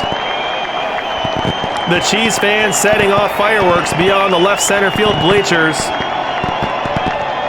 and cheering on their hometown faithful. We saw Roy Campanella's clutch bases clearing double. That was the big moment in this game, but it just was never enough. Pidge could never get over that hill. He was able to keep it close all game, but unable to catch and get ahead. Let's look at the box score. All right, so we had a Chris Sale traditional start by the Cheese. He went 26 batters, got through nearly 6 innings, and didn't do all that well. Gave up 5 earned runs, and did so by scattering 9 base runners through 7 hits and 2 walks. On came David Price, and he was just what the doctor ordered. We saw him with some mammoth strikeouts, especially in that 8th inning, when the first 2 runners get aboard via a hit and a walk, and he went ahead and struck out the side. Trevor Hoffman into a little trouble after that, but able to limit the damage enough, and then Rivera comes on for the final out. And then on the pitch side, we see Hubbell with what looks like a pseudo start. An 8-batter face pseudo start, and he had a real rough ride. He could only retire 2 of the 8 batters that he faced, giving up 6 hits and a walk. And then on came Pedro, and Pedro didn't have any better luck. And we also see that there was an Ozzy Smith error that we did not see on the highlight engine that was critical, because that Ozzy Smith error led to 3 unearned runs in this game for Pidge. So his Rogers Hornsby had the big error last game, and this game, Ozzy Smith booting one that results in 3 runners across the board.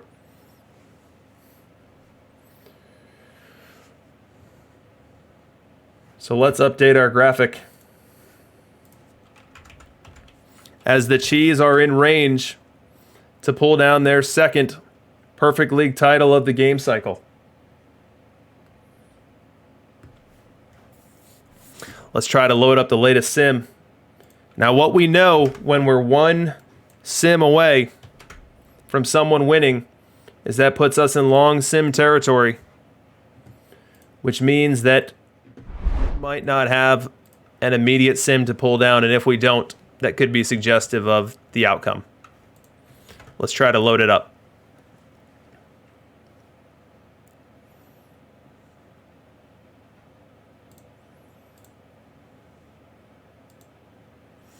All right, no sim on my side.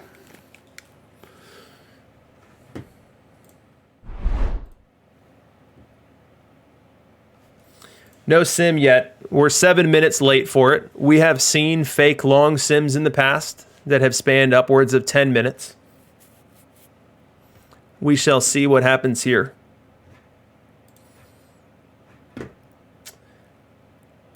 If someone can DM me once the sim does come in, That'll be easier than me having to test it every 30 seconds. That'd be appreciated. All right, but what do we have in this game? We've got Manchego leading 3-1 in the series, and look at that. Look at our 4 games that have been played.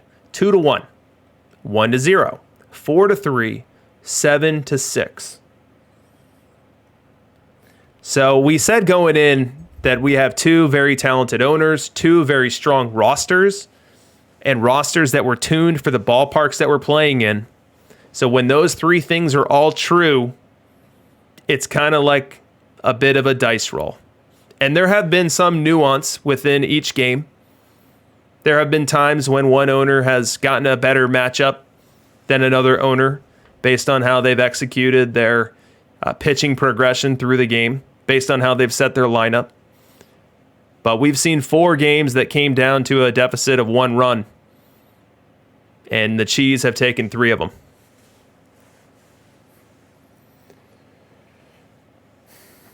Max Fire making a point. I love that Max Fire is the one making this point. And I'm so sorry, Max, that I have to bring this up. But given that you're the one who brought it up, I feel like I have to. I don't know if it's therapeutic for you or painful. But Max Fire saying that it's so hurtful when your elite defensive guys are the ones that are making the errors. Like we saw Pigeons, Ozzy Smith make that led to unearned runs last game. And in Max Fire's World Series that we broadcast, he lost, I believe it was in Game 7. And he had Willie Mays in right field as a fully trained defensive replacement. And he botched a can of corn fly ball. And I can't recall if that was the walk-off play or if that was a game-deciding play. But Willie Mays, as a defensive replacement in right field, drops a routine fly ball that cost him a game. Just brutal. I mean, Willie Mays' right field rating is probably like 130, something like that. And if he's going to make an error, it's probably a throwing error. It's probably a diving play he doesn't get to. And this was a brutal way for Max to go.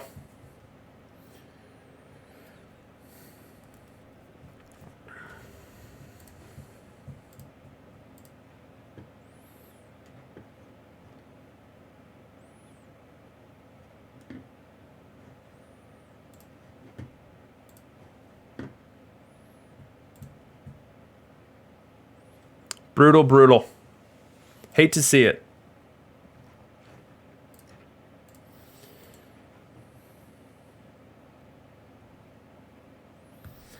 Susmanja wanting to talk about how his team went 15-37 in 1-run games in Perfect League this week. Well, depending on what happens in Game 5 here and the run differential, maybe you and Pidge will have a lot to talk about as you move into next week. Albany Senators, let's see if you ended up a victim of the relegation Puma with that sort of 1-run win-loss record, and that is absolutely true, 68-94.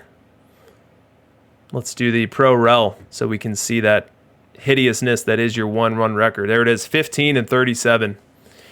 It is tough to make the playoffs in Perfect League when you're 22 games under 500 in 1-run games.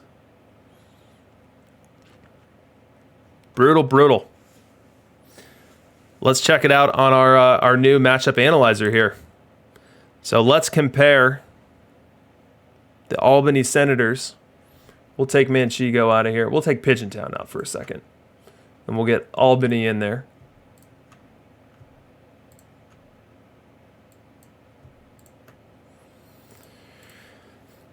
So as we look at Albany compared to the potentially on the cusp of second Perfect League title, Manchego, we see a team that was pretty defensive-oriented, 81% play percent. Slightly low percentage of favorable matchups from a pitching perspective, but overall numbers, not too much of an outlier. Certainly not second worst team in Perfect League outlier.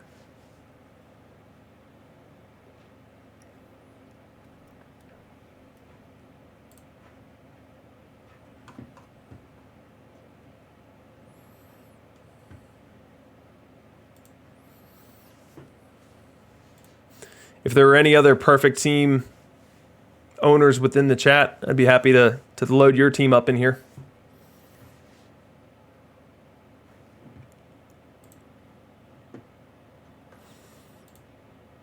As we often do, we can take a peek at the league leaders within Perfect League. We see a Ken Griffey.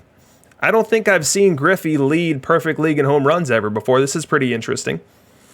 We see the Edinburgh Diamond Devils FTP Griffey doing the trick here with an absolutely absurd season. 47 home runs, which is more than he had ever done in any Diamond week for this same team. Now, he did play a couple more games. Looks like he was an everyday starter. 562 slug on the season.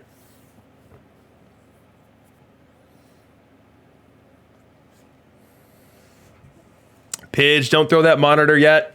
You're not out until you're out, buddy. Don't throw that monitor yet. There will be plenty of time for monitor throwing later. But that's a unique Griffey. I've never seen a Griffey do something like that before. We see Hornsby and Ruth here. Look at this. Edinburgh. Edinburgh with a Ruth. Top 3 as well. I need to see the Edinburgh Stadium. I'm guessing it was super lefty juiced. You know, it's not super juiced. You know, the average is there. The home runs are there for lefties. But doubles and triples, not crazy. Those don't really pertain to the quantity of home runs that we're seeing. But interesting to see them heading up the home run leaderboard with 2 different submissions. Edinburgh, says Yuka. You know, I was getting through nearly this entire broadcast with minimal pronunciation glitches. I think I had Belanger instead of Belanger. That was really the only mark on my record, but I'll go ahead and eat that one. I shouldn't have stepped out into this territory.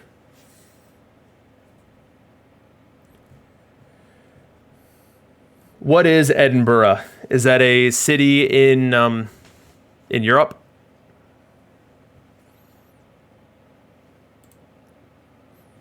Yeah, Susmanja, I mean, send me the guide, please do, but there is no fixing me. I am a pronunciation nightmare.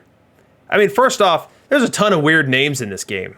There's a ton of weird names, and then on top of it, you wonderful people and the city names that you infuse into your teams. You know, I was looking at a couple of these team names tonight as I was putting together my relegation Puma list, and you can see it on the bottom of the screen right now. Where is it? This one.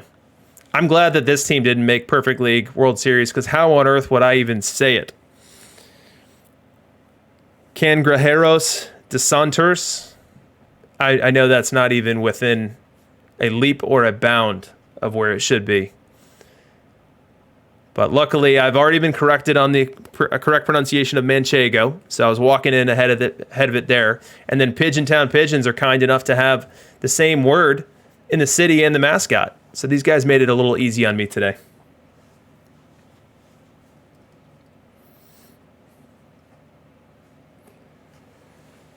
Capital of Scotland. Wow, there's a lot of Scotland in the chat. So apparently I'm the only one that's not worldly. Mike Lowell. Yeah, that's a good one. You know what I remember Mike Lowell for? And I find it so fun that Yuka's Mike Lowell heritage really comes from his Red Sox days, or at least that's how I understand it. But Mike Lowell, to me, was the guy who, in Game 1 of the 2003 NLCS for the Marlins, hit a home run in, I think, the top of the 10th. That ended up being the difference and giving the Marlins the 1-0 lead within that series. And it was such a letdown, because in the bottom of the 9th, Ugeth Urbina, who was the Marlins closer that back then, he gave up a game-tying home run to Sammy Sosa. So here the Cubs are in the first NLCS in my lifetime that I remember well. Like, yes, they went in '89 versus the Giants, and Will Clark happened, and I've spewed enough hate about Will Clark to let that be where it is for now. But the first NLCS where I was really old enough to appreciate the importance of the moment And then in game one, my Cubs fight back. Sosa hits a dinger off of Urbina in the ninth to force extras. And here comes Mike Lowell, wet blanket of all wet blankets, hitting a home run in the top of the 10th to go ahead and steal what would have been just an absolutely legendary game one win. And little did we know that just one more win for the Cubs would have made the difference in that series.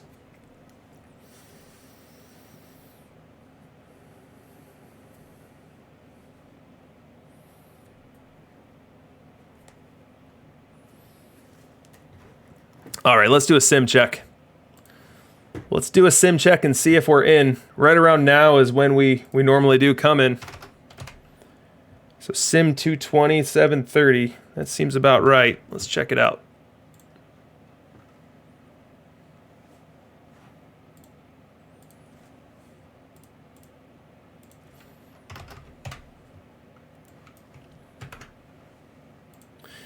Do you guys ever get sick of my Cubs stories? I'm sure that they are just your favorite part of every broadcast.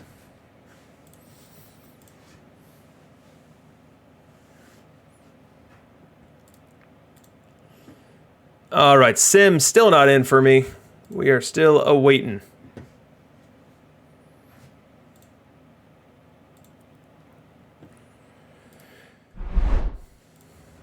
As we await this sim to come in, we can note whether there's any relevance to it or not that we've got Pidge showing a face of the franchise Maddox as his probable starter, and then we've got Manchego showing Walter Johnson for what feels like the 5th time in this series as his probable starter.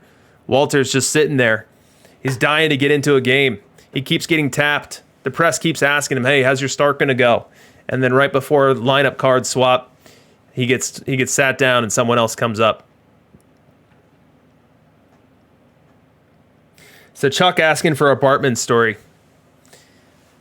I'll say this about Bartman, and I think that most Cub fans have come around on this and don't still foster any sort of negative emotion.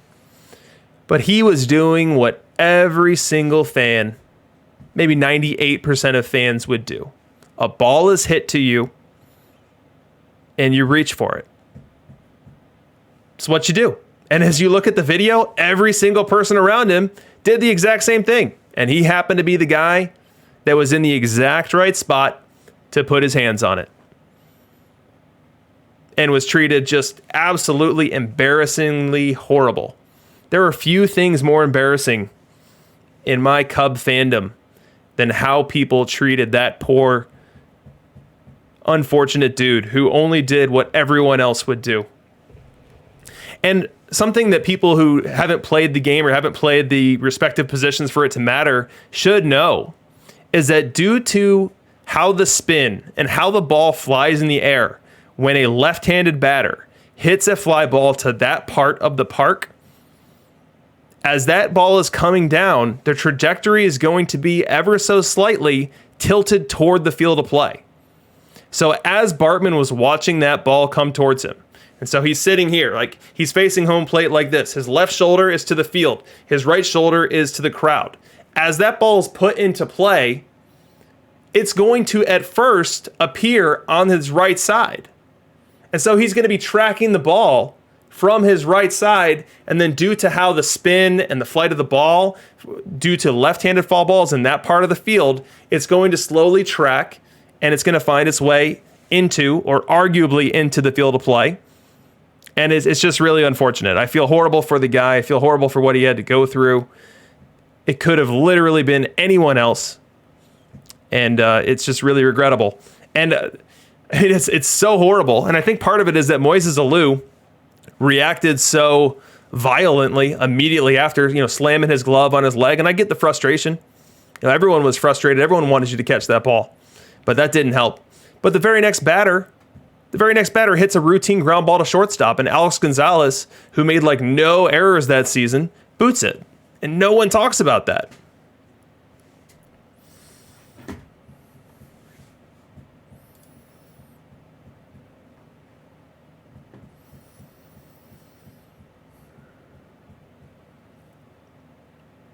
Yeah, Rich Jiminy saying he doesn't think Alou catches that ball. Hero Driver saying that Alou acted like Bartman had run over his puppy on purpose. Yeah, Dishnet agreeing that it was exacerbated by Alou. Yeah, I do think that there's a really good chance that Alou catches it. Is it more than 75-25? Probably not. There's definitely a decent chance that he doesn't catch it too. But at the end of the day, you got to get people out. Mark Pryor could have thrown the next pitch and struck out Luis Castillo. And then it's a footnote that no one ever remembers. So let's focus on what the players did and didn't do and leave a poor dude in the fans who's probably amped up for the weeks preceding that because he got to go to a game that really mattered as a huge Cubs fan, and then he gets created as the villain. That's horrible. That's really in poor taste. That's really in poor taste. I hate that.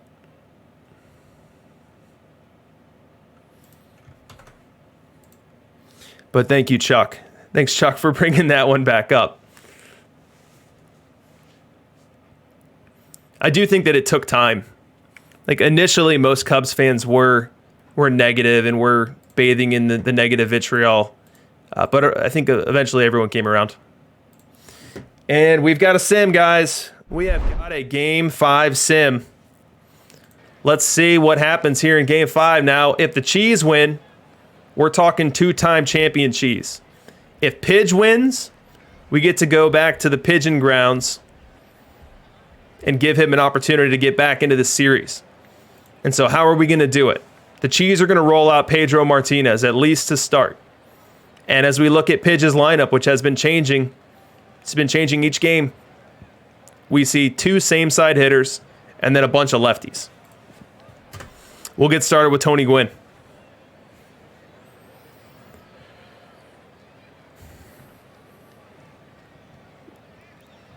He'll face Pedro Martinez here. 2-strike count on him. The pitch. Swing and a miss. Strike 3. Pedro starts off Game 5 with a strikeout. Next up, Ty Cobb. Full count on him. He loops that one. Deep to left. Stretch ball, and it does. Ty Cobb goes opposite field 400 feet and gives the Pigeon Town Pigeons a 1-0 lead here in game number 5. We go bottom 2 now. The Cheese are looking to get that run back and maybe more, and they'll be looking to do it versus Lefty Grove. We know Lefty Grove had that excellent appearance earlier in this series. Full count here on Griffey, and he walked him. He walks Griffey, which is going to bring up Mark Belanger. Belanger, not much of a hitter. 0-2 count on him. The pitch. Strike 3 called. Belanger will take some bench. But that brings up Wade Boggs, a much more dangerous bat up in this situation. 0-1 count on him. The pitch. Liner to center field. Base hit. Maurer around third. He's going to hold there. Maurer will hold at third, which brings up Ty Cobb to determine whether this rally flops or brings home some runs for the Cheese. 1-2 count on Cobb. The pitch. Strike 3 called. Lefty Grove gets the outside corner and gets out of trouble here in the second. We go bottom 3. We're back on Cheese for the highlight here. Connor at the plate facing Grove, man on first. And that one's looped to center. Back, up, jumps, he can't make the catch. Pitches Ken Griffey reached for it, was unable to get it. And that's going to be a double for Connor. That's the second time this series that we've seen Pidge's center fielder with that animation. Retreating, leaping, and unable to grab it. And that's going to put runners at second and third with one away. Sensing the gravity of the moment, the Pigeon Town Pigeons bring their infield in as there's one away and Joe Maurer at the plate. The pitch. Maurer up the middle, base hit. 1 run will score. Around third goes Connor. He'll hold there. And it's a tie ball game on a Maurer RBI single. Next up is Pop Lloyd, and I haven't done it yet this World Series, so I got to. I love it when Pop Lloyd comes up and is facing a lefty because I like showing off that 484 OPS. we'll go ahead and throw Lefty Grove in there for context as well. Advantage definitely to the pitcher here, even in this ballpark. 1-2 count. One in the pitch. Little grounder to short. To second one. Unable to complete the play due to Pop Lloyd's speed, which gives the Cheese the lead here in game number 5. Top 4. Roy Campanella up. Campanella, no stranger to big moments and big hits in this series, and Pidge looking for one here. The pitch. Grounder to short. To second one. To first. Double play. Belanger and Pop Lloyd team up for the twin killing here in the 4th. Bottom 4 now. Cheese looking to grow their lead. Still facing SE Lefty Grove and with Tony Gwynn at the plate. 1-2 count. The pitch. Fly ball right field and down. Runners had to hold to make sure it would drop. So they'll have to hold at third. Does Boggs. But they're now loaded. Pidge's infield again drawn in as Tris Speaker comes to the plate. Speaker versus left in this ballpark, something to be concerned with. Also, with being able to hit into the drawn-in infield is going to raise that batting average. 1-2 count. One in the pitch. Looper to left. That ball is down. Around third is Cobb, and he'll hold there. Make it 3-1 Cheese as they're going station to station and slowly whittling away at Pigeon Town Pigeons' hope within this series.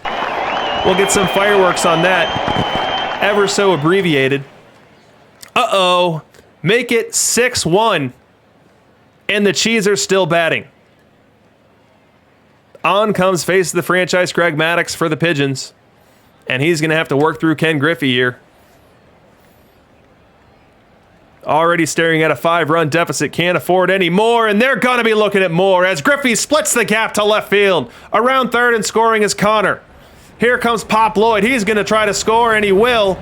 Griffey ends up at third with a 2 RBI triple. Make it 8-1 Manchego. Bottom 5 now, and all things are coming up Cheese as we get another Cheese highlight here. Boggs to the plate, a fire Boggs, and he hits that one. A ton to right center, and it's gone! Fire Boggs. Fence scrapes one over the right center field wall, making it 9-1, adding some style points for the Cheese as they are looking to close out the series here at home. We go top 9. It's 9-1, and Pidge would need the rally of all rallies. He'll start it with Ken Griffey against Liam Hendricks. The pitch. Griffey gets into one. That ball will go. 8-run deficit becomes a 7. A lot of work to do, but a 441-foot homer is not the worst way to start. This might be the worst way to finish, though, as there's now 2 quick outs, and Mariana Rivera pitching to Ty Cobb.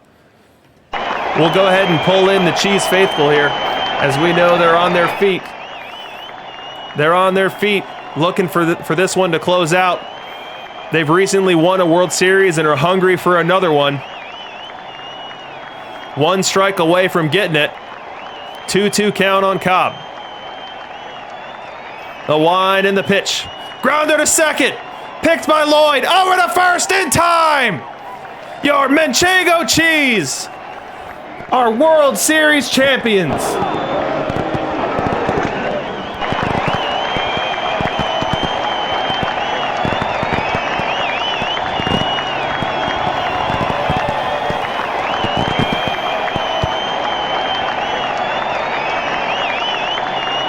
Dishnet needs a status on Pidge's monitor.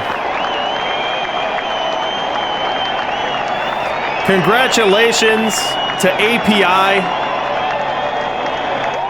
one of the really great guys in the community. Most people that have been around here long enough and have asked enough questions have bumped into API as he's helped them with some data from a tournament meta, with some help with order of operations, with some pointers about regression test this, regression modeling that. and he's now a 2-time Perfect League champion, joining a very, very exclusive club that includes, and I'm sorry if I leave anyone out here, but I think it's just Mac Jacks and Jay Malay. But congratulations to API. 3 Perfect League World Series appearances, 2 Perfect League World Series champions. Someone who's been in Perfect League now for 7 or 8 weeks running, and in that period of time has gone to the World Series 3 times. So kudos to API. Definitely a very well-earned title.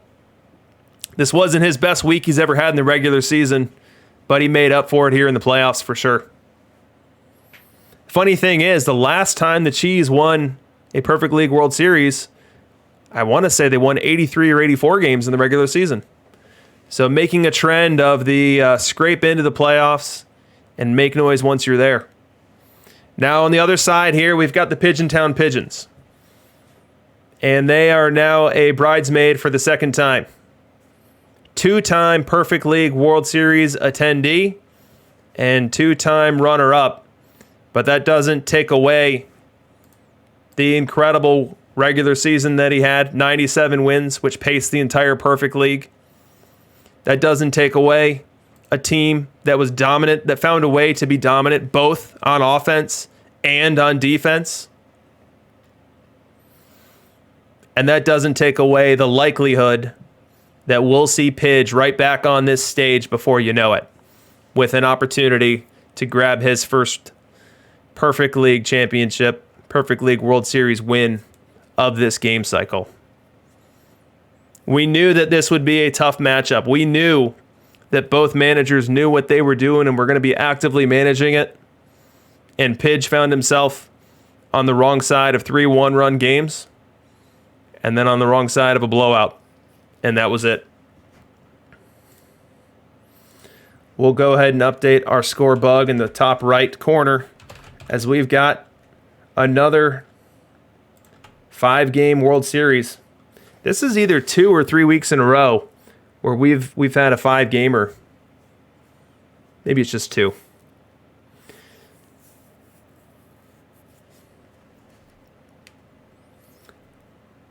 But congrats to our players. Congrats to everyone in the Perfect League tier, whatever league you're in.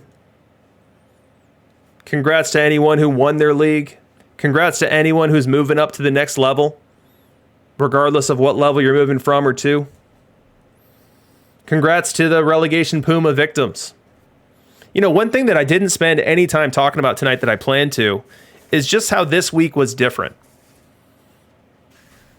Time has become one of the more precious commodities within the Perfect League because active management has become one of the better ways to keep yourself in Perfect League. And this was a week where many people had less free time to be able to dedicate to it. You know, whether it would be family commitments from a holiday perspective, or not being at your work computer as you normally are, where you're able to, you know, every hour or so, every half hour, jump in, make a couple tweaks before that next sim. You know, this week likely, and I don't have the stats to back this, but this week likely had a lot more away from keyboard management than other weeks. So a unique week in the Perfect League tier, and API comes down the big winner, with Pidge being ousted here in 5 games after a very strong regular season.